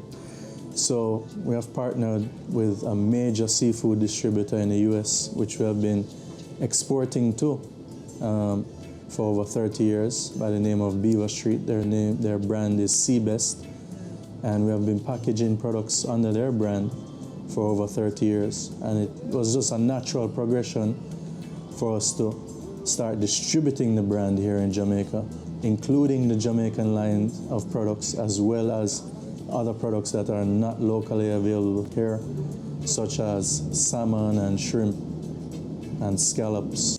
What makes us unique is that, we sell our product to the first world. So Jamaicans on a whole love quality seafood.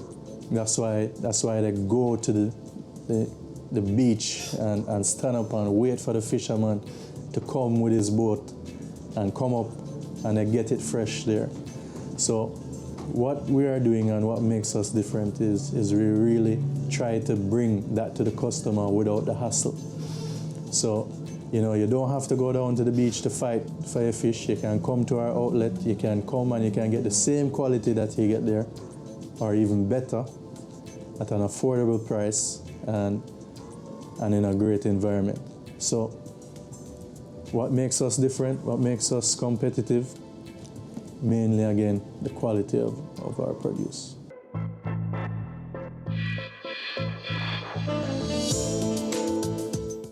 So initially, the funding was put up by my father, but one of the great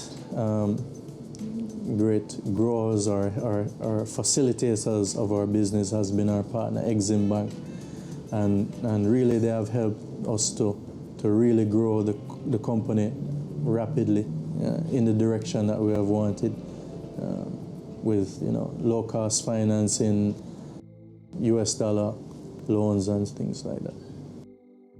We are a profitable company, and we continue to grow our product range and product line. So we're on a very good profitable path. Where our business is located is very strategic. We're located on the port of Kingston, which is strategic not only for vessels to dock here, but also in close proximity to the airport, as well as to the Kingston Wharves and Kingston Container Terminal, which most of our goods go out on. So it's very strategic. It also helps us to increase the quality of our product, because usually there may be one other plant in Jamaica that is located on the waterfront. So what this does for us is increase the quality that we're able to produce. So it comes directly from the boat into the plant, instead of coming by boat, then travel by land and going everywhere. So that's how we keep our quality increased as well.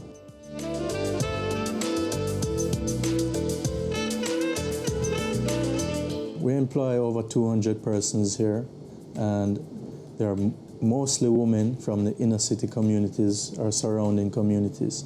And we very much believe in community development and supporting our surrounding communities.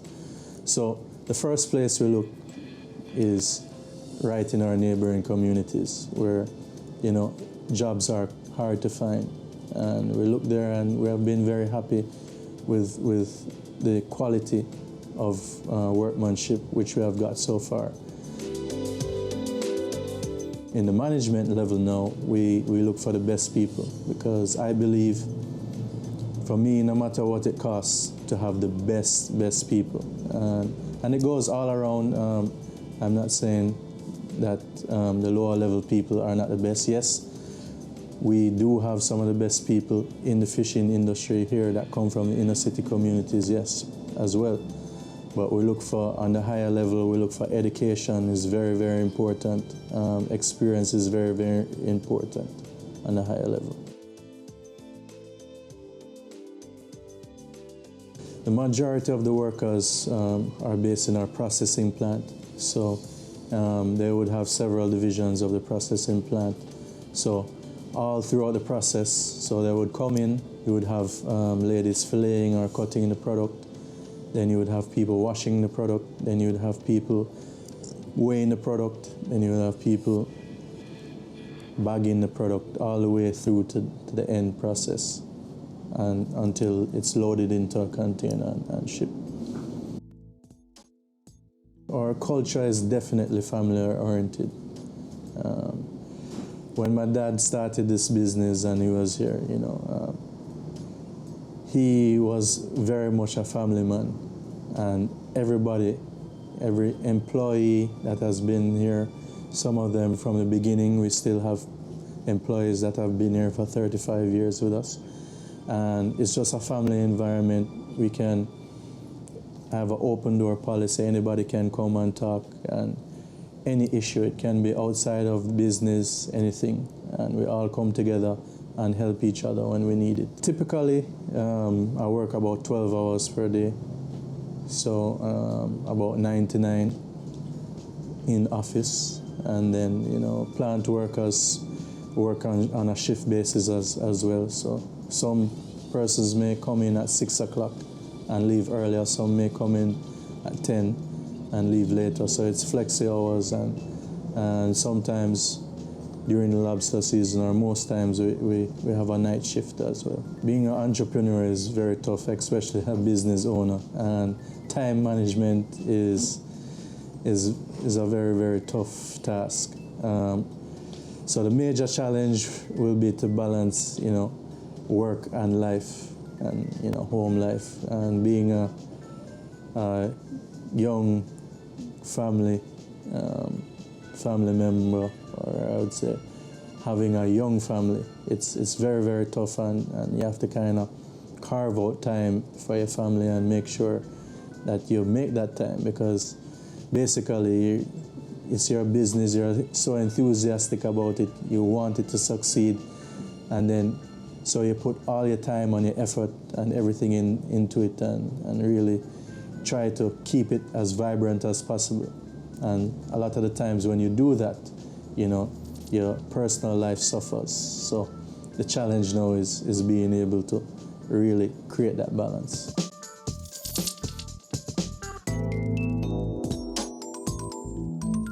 It's Island Hour, it's Island Hour, it's Island Hour, free eye test. It's Island Hour, it's Island Hour, it's Island Hour, free eye test. Free eye testing is back and it's here to stay. Island Eyewear offers free eye testing every day, all day at all locations island-wide. Conditions apply. Make your appointment today at www.islandeyewear.com or call us 630-1180. Island Eyewear, your style, your price. It's Island Hour, free eye test. Have you seen it? It's BATV Live. Live streams of business news weekdays at 7:30 p.m. Stay on point Thursdays at 8 p.m. with our Business Current Affairs show and Weekend Business Report Saturdays at 7:30 p.m. wherever you are. Log on to our Facebook page at Business Access TV or visit our website at batvja.com. Live and at your fingertips. Business Access TV. Serious about business.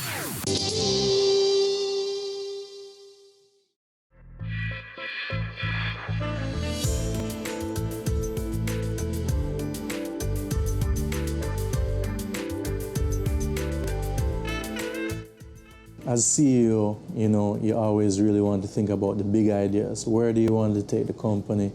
What is your vision?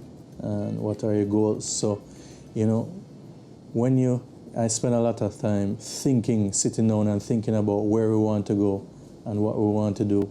And out of that, then the ideas come. So you kind of focus on the consumer, focus on the market and see where it's shifting, see where it's going to be tomorrow, and kind of innovate before, so that when the market shifts, you'll be in that position to really take advantage of the market.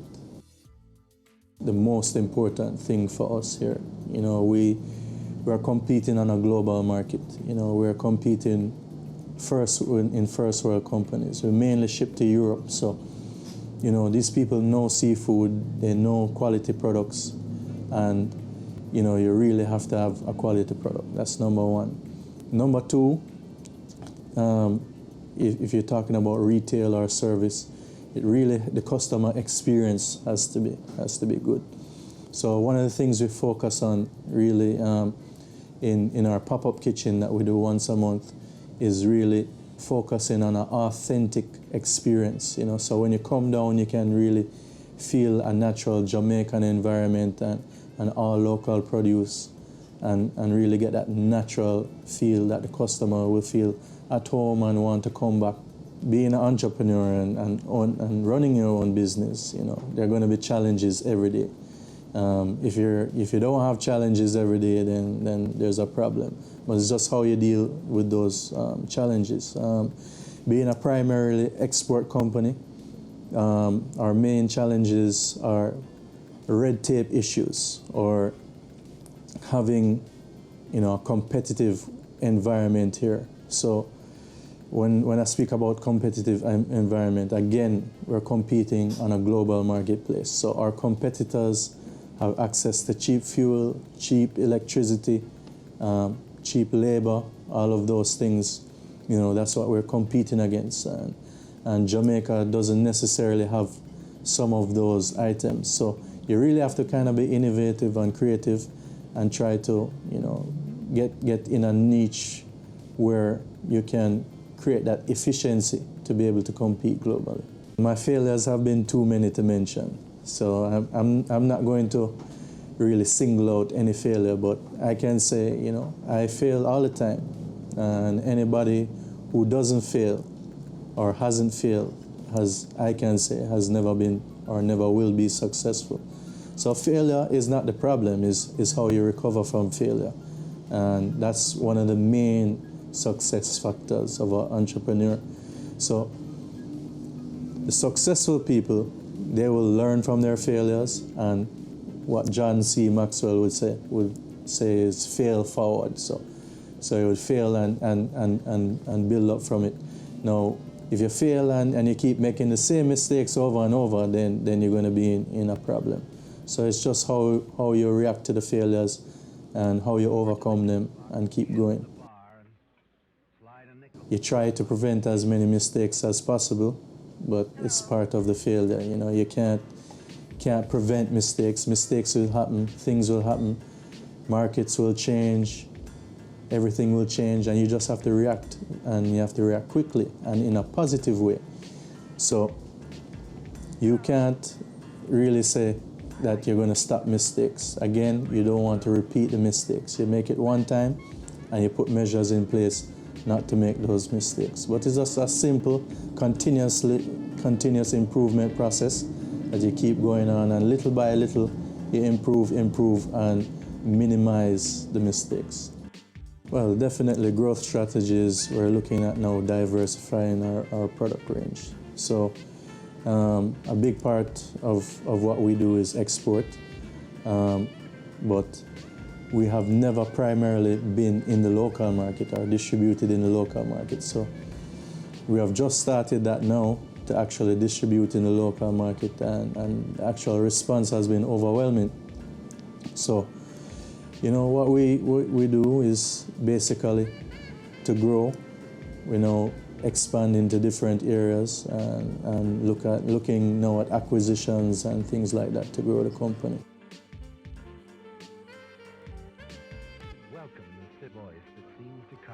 Our most successful form of marketing thus far has been social media. It's really on the cutting edge right now. Jamaica, being lovers of phones, lovers of TV and computers and that kind of stuff, you know, social media is really taking it to the next level now. And really, if you want to stay on top of your game and grow your business here and overseas, the best tool right now, most effective tool is social media. Right now, for social media, one of the biggest tools that we use are video and actually, you know, cooking tutorials, things like that, you know, which get people engaged and get them trying your product and testing it and reviewing it and that kind of stuff. So definitely moving more towards video. For me, I'm willing to go to the ends of the earth to succeed, because for me, failure is not an option. I must succeed, I will succeed, and for me, as long as I keep that attitude, I will succeed. One of the best things you can do, or one of the main laws for success, is having a positive attitude. I really can't stress it enough.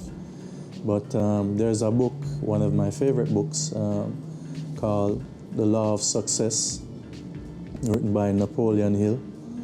And anybody who is really interested in being successful, they really need to read that book. And it lays out really all the different points of what becoming successful entails and how you get there. But one of the main things, of course, is knowing where you want to go, knowing what you want to do, and keeping it on the forefront of your mind, and just pushing every day to achieve that goal. I define success as, you know, balance. And, you know, when I mean balance, sometimes people value success as having money or having, you know, material things. I don't really view that as success. For me, success, I view it as being to help people. So I have a business so that people can be employed and generate, you know, income, that kind of stuff, and have a healthy lifestyle. So when I talk about successful, I talk about having good relationships with your family, having a balanced lifestyle, healthy lifestyle in terms of, you know, just the food you eat, everything, you know. So success for me is a balance of work, personal life, and charitable things. Of course, I have fears, you know. My greatest fear, I would say, you know, there's always a fear of going out of business or you know, that kind of fear. But, you know, I don't really fear it. The fear is there, is always in the back of your mind, and that's why you always have to, be on top of your game, really push hard to be, successful in business and really stay on top of the things that make your business successful. So it's there in the back of my mind, pushing me like with a stick there to keep doing my best, keep going the extra mile. But failure or it fuels me.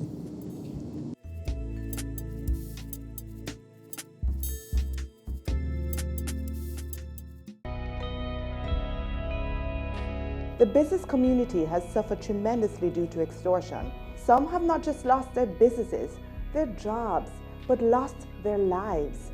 This is extremely impactful to the growth of our country and to the progress of our people. We are our brother's keeper. Let's put a stop to this. No more use of force. No more use of fear. No more extortion. No more. They say it takes a village to raise a child, but the world will one day need the leadership of that child. The time you spend with your child matters. It stimulates their minds and shapes the way they act. Talk with your children. Help them to better understand the world around them and to value what is truly precious. Above all, the most valuable gift you can give them is love. Play, talk, teach, love. Take the time. It makes all the difference. A message from the Parenting Helpline and Ad Council Jamaica. Cameo brings the creative industries to life. Highlighting creatives in different fields each week. Art. My life turns art. I breathe, I eat art. Fashion. Food. Without a customer, we're nothing but four walls. Music. Film. Cameo, only on Business Access TV. If you want to be successful, you really have to have what Mr. Hill would call a definite purpose. So what it really is where you want to go, what you want to do, where you want to, where you want to be. And that's what fuels me. I have a goal. As CEO, you set the large targets.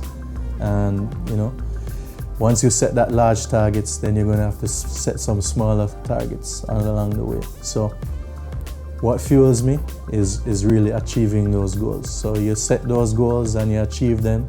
Basically, it really fuels you. So it gives you a boost when you achieve a goal and you know that you're on the right path and you know that you're getting somewhere.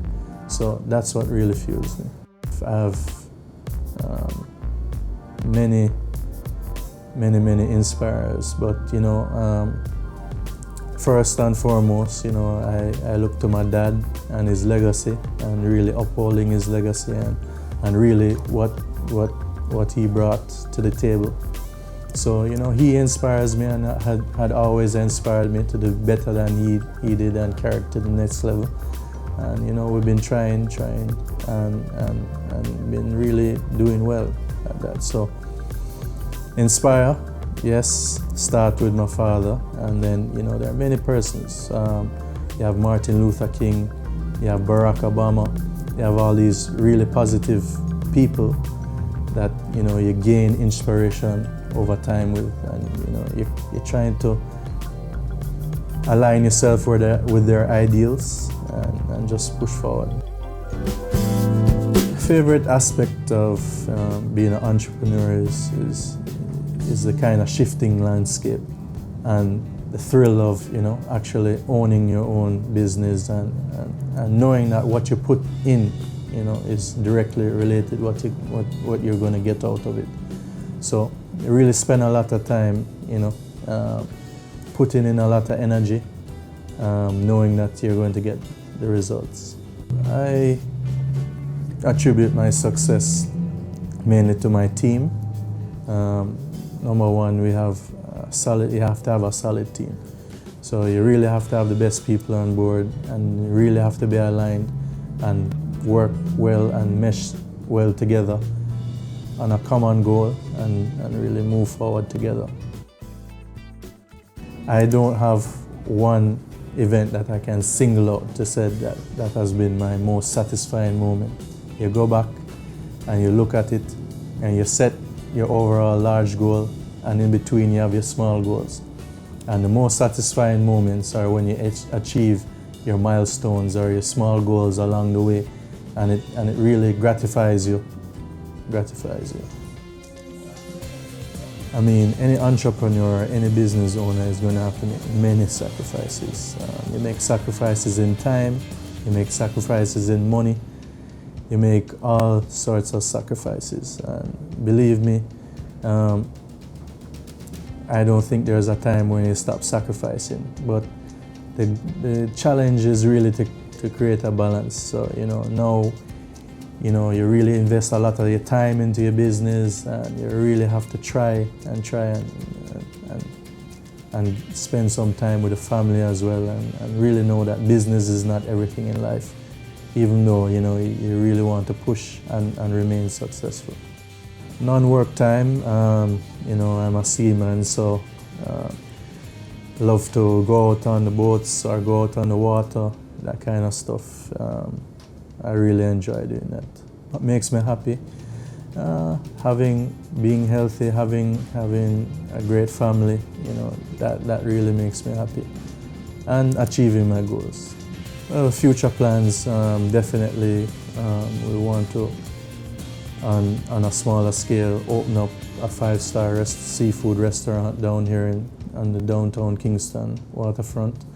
We're looking at building a new plant, which will cost us about $20 million US, state-of-the-art plant. So we're looking to expand, we're looking to do new things, but remain focused on export so we can really bring in that foreign exchange and stop the sliding dollar. So if you want to start your own business, my first piece of advice would be to get your education. Education is extremely important in an extremely competitive business environment. So number one, get a college education. Number two, you need to always go the extra mile. So if you want to start your business, you really have to go over and above and go the extra mile in doing your business. Third, don't be afraid to fail. You're going to fail, and it's just how you react to those failures which will make the difference between your success and the other person. So you really need to push forward and just don't give up. Number one, just don't give up. Keep pushing.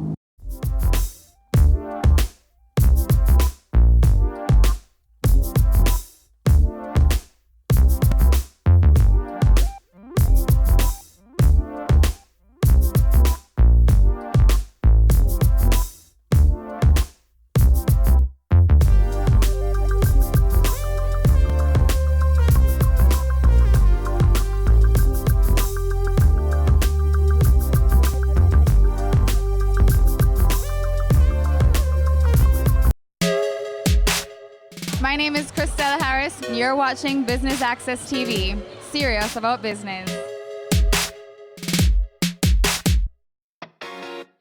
This week on Home Sweet Home, we explore Trial Club in Hanover. Learn about this historic property and then get a personalized tour of one of its outstanding homes, Hanover Grange.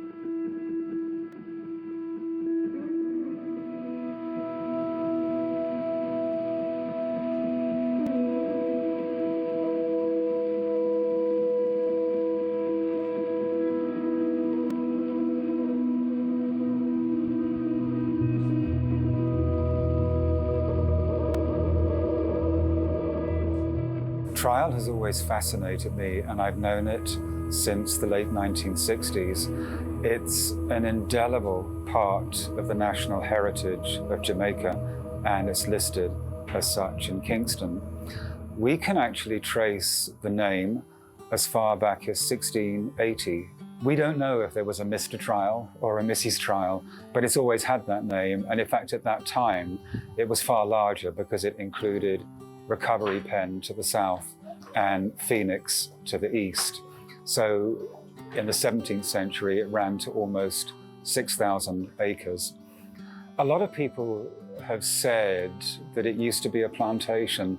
It's not strictly true because Trial was always more of a pen, and a pen is mixed use, so it's livestock, some agriculture, and certainly over time, pimento was grown here, coconut, and also a little bit of sugar. One of the most remarkable things about Trial is the 2,500 acres which we occupy. I would say probably 65% of it is kept as a nature reserve. It's also a place where, because of the natural beauty, people automatically disengage and they decompress. It's very serendipitous and it's also very therapeutic. In 1957, Trial was sold to a group of American entrepreneurs, including a Rockefeller. They had this vision of creating a private club in the parish whereby they would carve out certain parcels of land where people could build a villa, and with large gardens, an average of 2.5 acres up to 14 acres. And today we have 89 villas, and there is a cap on 100. It won't go above 100, but it's actually unlikely that we would ever get there because we took away some of the parcels of land that were for sale. We decided we didn't want to lose the natural habitat of that land, and we wanted to preserve it for future generations. So we're very much a lifestyle proposition, beloved by families, and we're a destination that passes down through the generations. So people that came here as children in the 60s, they now come here with their children, often bringing their grandparents with them. And that's one of the most remarkable things about Trial. Once people discover us, it's almost as if they found that home away from home. They go away for a few months, and then there's that siren call that Jamaica sends out if she decides that she likes you and she lures you back. We're sitting in the 1834 Great House. It isn't the first Great House to have been built at Trial. The original was actually further to the south. This Great House was constructed by Robert Allen and his family, and it's very much the hub of the club. We offer afternoon tea here every afternoon. The bar, which is to our right, is always very popular, and people can come up here for dinner, book the terrace for a private party, and of course it has that amazing view of the entire 2-mile coastline, Montego Bay to the east, and then looking up to Lucy in the west. We've got very strict bylaws which speak to the architectural guidelines if you're building a property here. And it's really important because it protects and preserves the look of Trial, but it also very much is as an aid to people that have never built in the tropics before. So it's how to construct a house for this climate, making use of the natural flow of air. You don't want to build something that's completely sealed in, otherwise you're going to boil yourself inside. There's also a height restriction, so it's 25 feet from the grade of the front step up to the ridge of the roof. And you have to use cedar shakes when you're putting the roof on so that it's a uniform look right the way throughout the property. But if you drive around, you'll see really interesting and diverse architectural styles, and yet they all conform.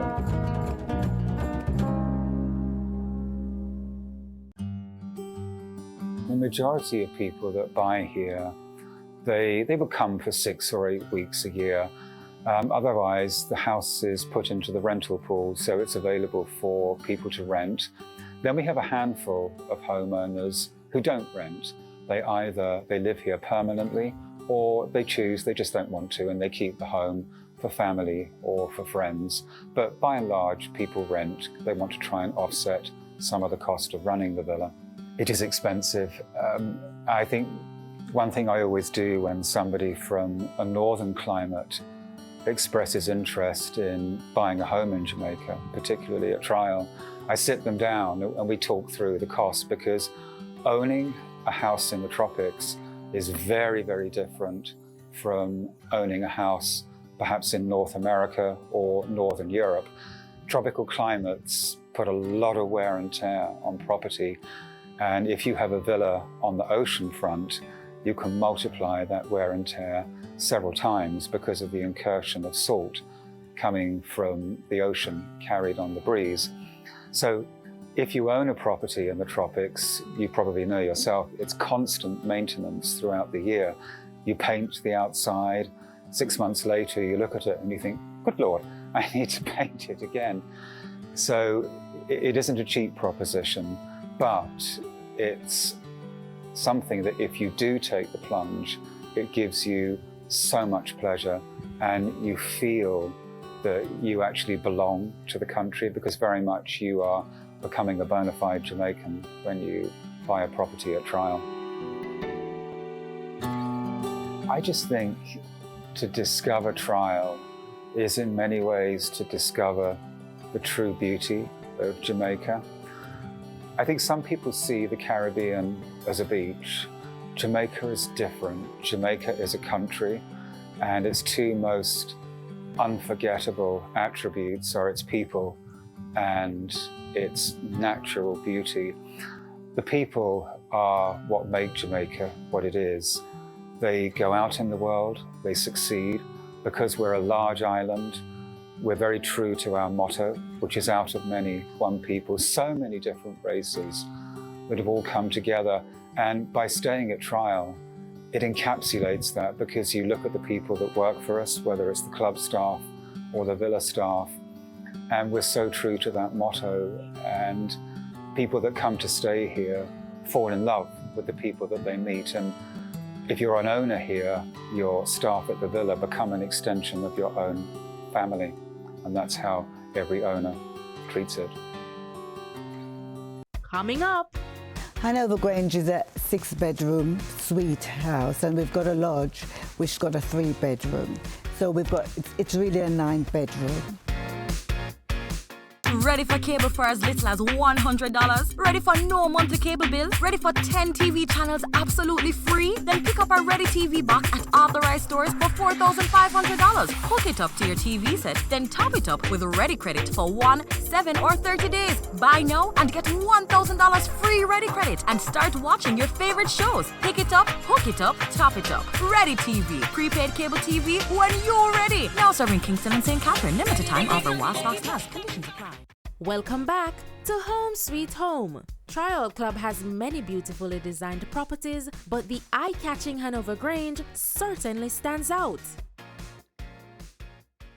Hi, I'm Teresa Roberts, and this is my husband Andrew Roberts. And welcome everybody to our home, Hanover Grange at the Trial Club Jamaica, which is a house that we designed and built.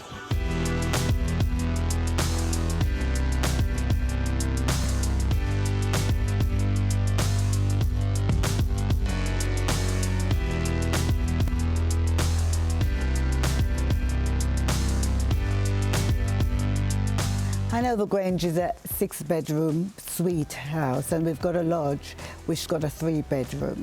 So it's really a 9-bedroom. I wanted to build a house that was already in an area I felt was international. For me it's important because I know what I wanted to do was to show the world how Jamaicans can come back home and build something special. This is why I chose Trial, because I'm a Jamaican and I wanted to come back and build my house in Jamaica.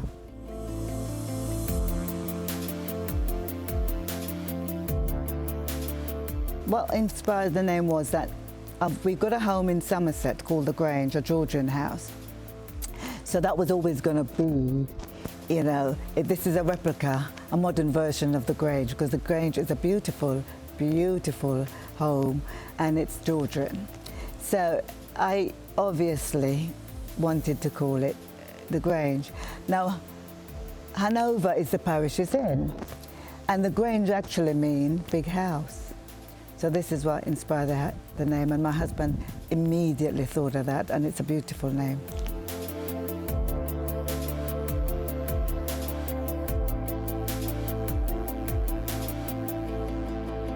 If I was left to my own devices, I would probably design just a white box, and that would be it, very minimalist. And we actually live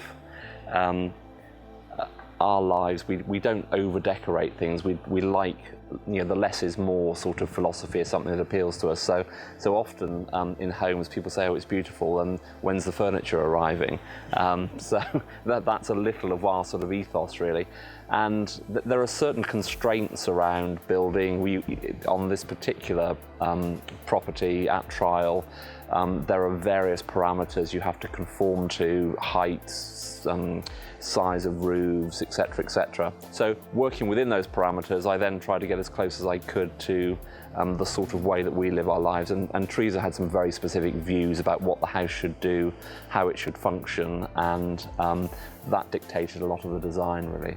When I was living in Black River, Jamaica, we had a little wooden house which was beautiful, organic, and it always had a veranda. So I wanted all the bedrooms to have a sort of a veranda feel, where I felt I was up looking out like I did as a child. She very much wanted it to be a family home. A lot of the homes here are divided into pods, where you basically have separate living spaces, but she wanted all the family under one roof. So that was one of the challenges that we had. She also very much wanted a double height ceiling, a double height living room, and so that dictated the way that we came into the house and dropped down, because you can only build so high above the highest point of the land in trial, because that's one of the club rules. So a lot of what she wanted, she said, this is what I want, this is what I want, this is what I want, and then I had to go away, scratch my head, say, well, these are the club rules, this is what she wants, how do I fit all this within that? And I mean, we used an architect, obviously, but actually I sketched out the first basic design of the house on sort of, you know, a bit of paper at work, and it didn't actually change very much from there. But it was taking all her wishes and needs into consideration and trying to get them to fit within the rules and what we were actually physically able to do. The way that most houses are designed in Jamaica, in order to allow the wind to go through, you don't tend to have surfaces that are not porous in some way. So that's why you have the shutter design. So effectively, if there's a hurricane, what you're trying to avoid is the roof popping off. We quite like glass and the feeling of solidity. So what we designed in was something with hurricane-proof glass that was brought over from Miami in the end. So it's special toughened, strengthened glass. And we like the ability to actually shut the whole house up and have that sort of cozy feeling, going back to the family nature of it. So that was something that you see, I don't think anywhere else actually on trial has that I've seen. It's quite a modern sort of feature, and we were very pleased with it in the end, so a team had to come over from Miami to fit that.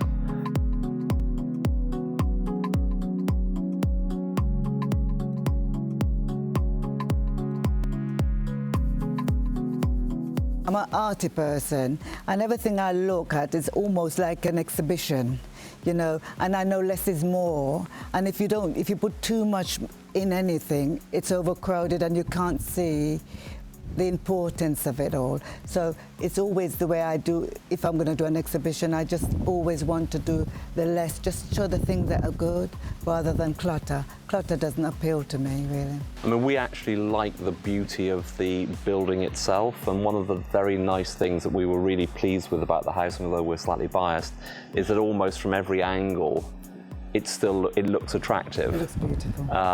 So that's something we don't want to hide. We don't, you know, this is the form, not hiding it. It's beautiful in itself. The first thing I bought for the house was my chandeliers, because I wanted to create this house that had black chandeliers, because I'm a black Jamaican. And I wanted everybody to say, oh, do you know that house with the black chandeliers? A black Jamaican know that.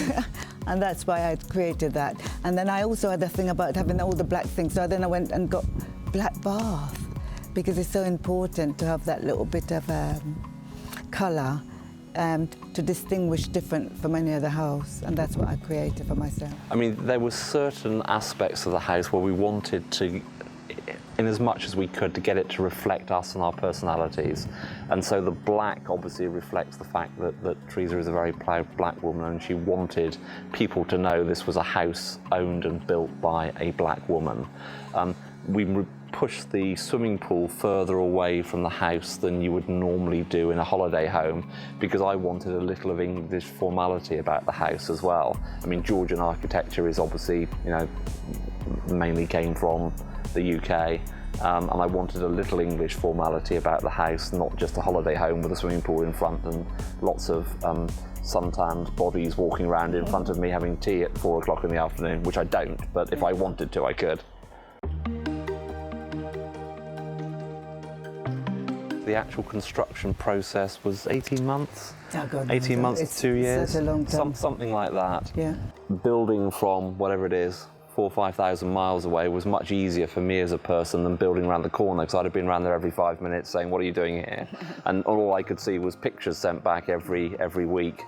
I mean, having said that, the architect and I sort of fought like cats and dogs about most things, but that was only because I was wanting to take out detail, and we wanted the house as we wanted it. So I was very much involved in it, but actually the construction process, I would have got much more involved had I been living around the corner. So we made trips out here to see progress. Yeah, I mean, one of the reasons Teresa wanted a house in Jamaica was to make sure that our family was connected to Jamaica for ever and ever, if possible.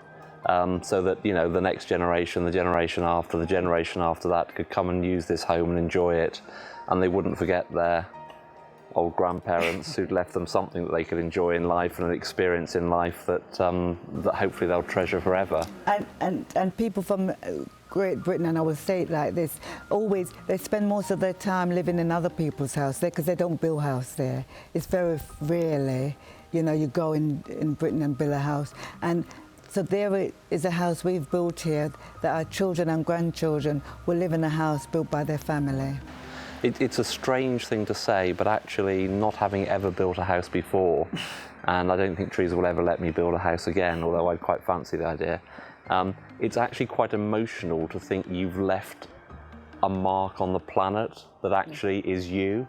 Yeah. And that sounds strange, but it actually is quite emotional to think that is a bit of the world that I've created. Yeah. Don't go anywhere. We wrap things up with Teresa and Andrew Roberts when we return. Have you seen it? It's BATV Live. Live streams of business news weekdays at 7:30 p.m. Stay on point Thursdays at 8 p.m. with our Business Current Affairs show, and Weekend Business Report Saturdays at 7:30 p.m. wherever you are. Log on to our Facebook page at Business Access TV or visit our website at batvja.com. Live and at your fingertips. Business Access TV.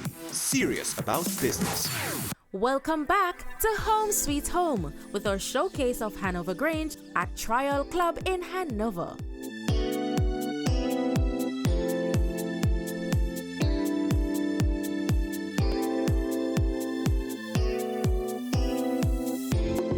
We'd love to be able to claim credit for designing the house and making it perfect for entertaining, but in truth, I think what Teresa wanted with the double height living area was the ability to make a grand entrance down the staircase.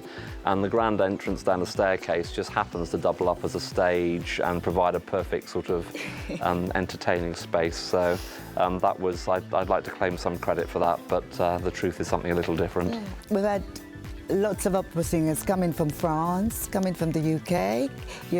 Willard White, we have his wife. We had also Jules Saint-Jean from Nice and Cat Ferrat. So, and we have the most beautiful opera events in Hanover Grange. Also, we've had fashion shows. Isabel Christensen come all the way from Monaco to do a fashion show here, and it was beautiful. I hadn't realised how versatile this house was until all that. And the more I was hosting events, the more I fell in love and couldn't believe what we really created, really. And then it goes for the weddings. The weddings here, we have wonderful weddings here, and it's the most beautiful thing. And even that filled me with a great sense of achievement, because we didn't build it as a wedding house, but we just love the amount of weddings we have here and how beautiful it looks. But very much Teresa wanted to bring international guests into Jamaica, to send them away as ambassadors for the country, and bringing them in, she wanted to entertain them in a way that they said, look, Jamaica has the best of everything if you want to go and try it. And so that was the other way that we always use the house. We have sort of big house parties and try and do it in a way that actually makes a contribution to the country and creates some sort of buzz around the country as well. It's not an entirely frivolous thing. I mean, you know, it's great, it's glamorous, it's all those things, but at the same time it does actually achieve something very positive for the country, hopefully.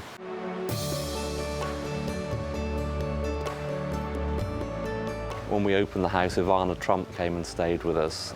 She went down to Sugarcane Ball, but she actually was sitting there watching the chandelier being installed and watching 5 Jamaicans up a tower trying to put the chandelier up, and I think absolutely thinking, what is going to go wrong? Something's going to go, but it all went perfectly.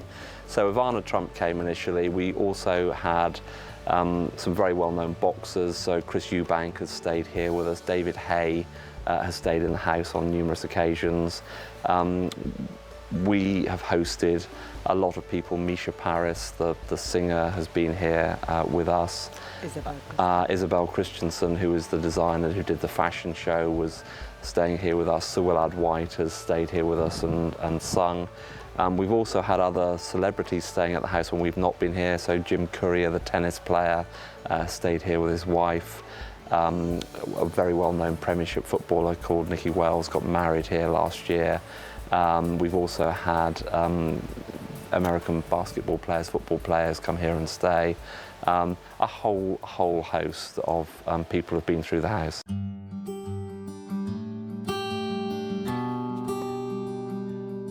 I'm a great fan of Jamaican art, and I try and promote and support that.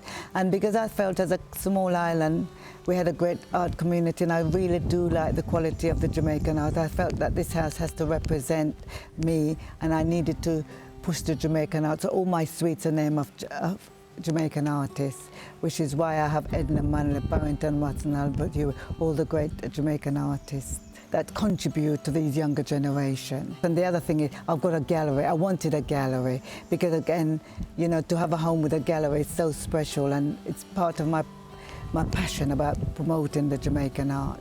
And the other thing was, because I'm so involved in everything, because I think in life you have to care about everything. You have to care about politics, you have to care about art, you have to care about everything, and you have to be a part of it. Otherwise, you can't complain if it doesn't work. And I always I thought, how many people in the Jamaican cabinet? And I was told 30, so I thought I had to have a dining table for 30. Which is why I had a dining table for 30, just in case I want the cabinet to come and visit me. Having sat and thought about specific purposes for specific rooms and areas, I think we've probably exceeded what we expected for each of those areas because they've all been used in the way we anticipated. Yeah.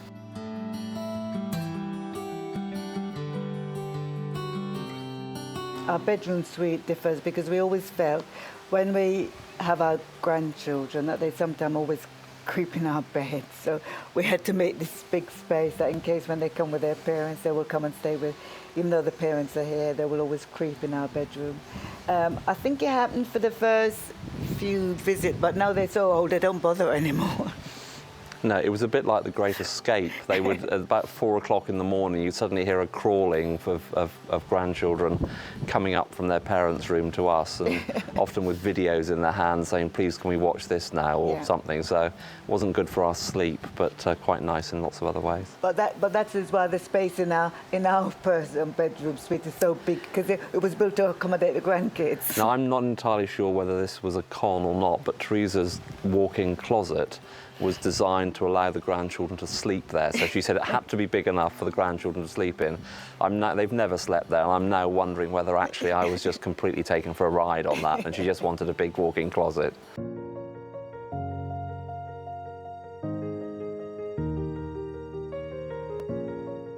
I spend a lot of time in London, but whenever I return back to Jamaica and see the house, I looked and I'd sort of pinch myself. Did we actually build this? You know, it's so grand, it's so beautiful, and I'm so happy with all the different spaces. And each space I enjoy in different way at different times. You know, I love the terrace and sitting around and look at the world and feel the breeze. And this breeze is almost an organic air condition. You know, I sit here and I love the breeze. Dinner time, I love sitting out here and eating. I also love sitting in my bed and watch the sea and have breakfast in bed on my lap and enjoy the views of seeing where the sky touched the sea and all the greenery. You know, I love everything about this house. This sounds awful and sounds conceited, it doesn't mean to, but the really nice thing is there isn't any space, I think, that we would change in the home. So everything, and I think that's quite rare when you build, because in a sense, if you start with a blank piece of paper, you can only get it wrong. But we've created something that we wouldn't change anything. And it depends on the time of day. I mean, I love sitting on the terrace. I can sit there from first thing in the morning with cappuccino to last thing at night with a beer and practically not move all day, really. And I'm very happy sitting there, not doing anything very much, just looking at the sea. So that I probably spend more time on the terrace than anywhere else. But different functions, you know, the different spaces all work very well. Yeah. And it's a house that's very private. It's amazing. You could be here with all the bedroom suites with people in and nobody see anybody. It's so private. They've got space to be left alone. They could have lunch or dinner on the terrace. You know, it's a very private house. So every suite has its own terrace where you can sit and eat. Obviously has its own, you know, facilities, so it's all, you know, self-contained for people. I think what people enjoy about homes is that once you've got a home with a chef and a butler and the freedom of space, etc., it's much nicer than being in a hotel. You know, I mean, when we travel in Europe for our family holidays, we wouldn't want to be in a hotel. We go and rent private villas because it's a different style, it's a different feel. It's like home from home, really. I don't like to think about the cost of making this home. It's the old joke, you know, I gave her an unlimited budget and she exceeded it. It was worth every penny, put it that way. The truth is, and this is it's not easy to say, it was not an easy process for us to build this home and to find the money to build it, by any stretch of the imagination. But you can talk about cost and you can talk about value. And we find value in this and we don't think about the cost. The cost was there and we had to find the cost, but we've created value. Your home is going to be the best investment of your life. It doesn't have to be grand, but once you're comfortable with it and give yourself achievement, self-achievement is such a great thing. So all is so important. I owned my first house at 19 and it gave me a confidence to go out and do things. So it's a very important thing that Jamaicans, young and old, should be able to own a home. I think it ties in with the basic human instinct to secure your family's future.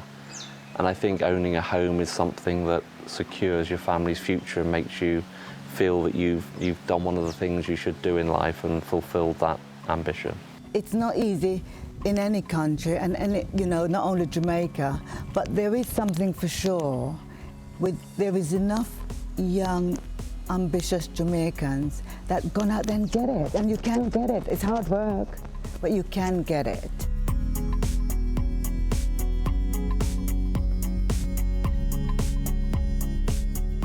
Until next time, thanks for watching Home Sweet Home.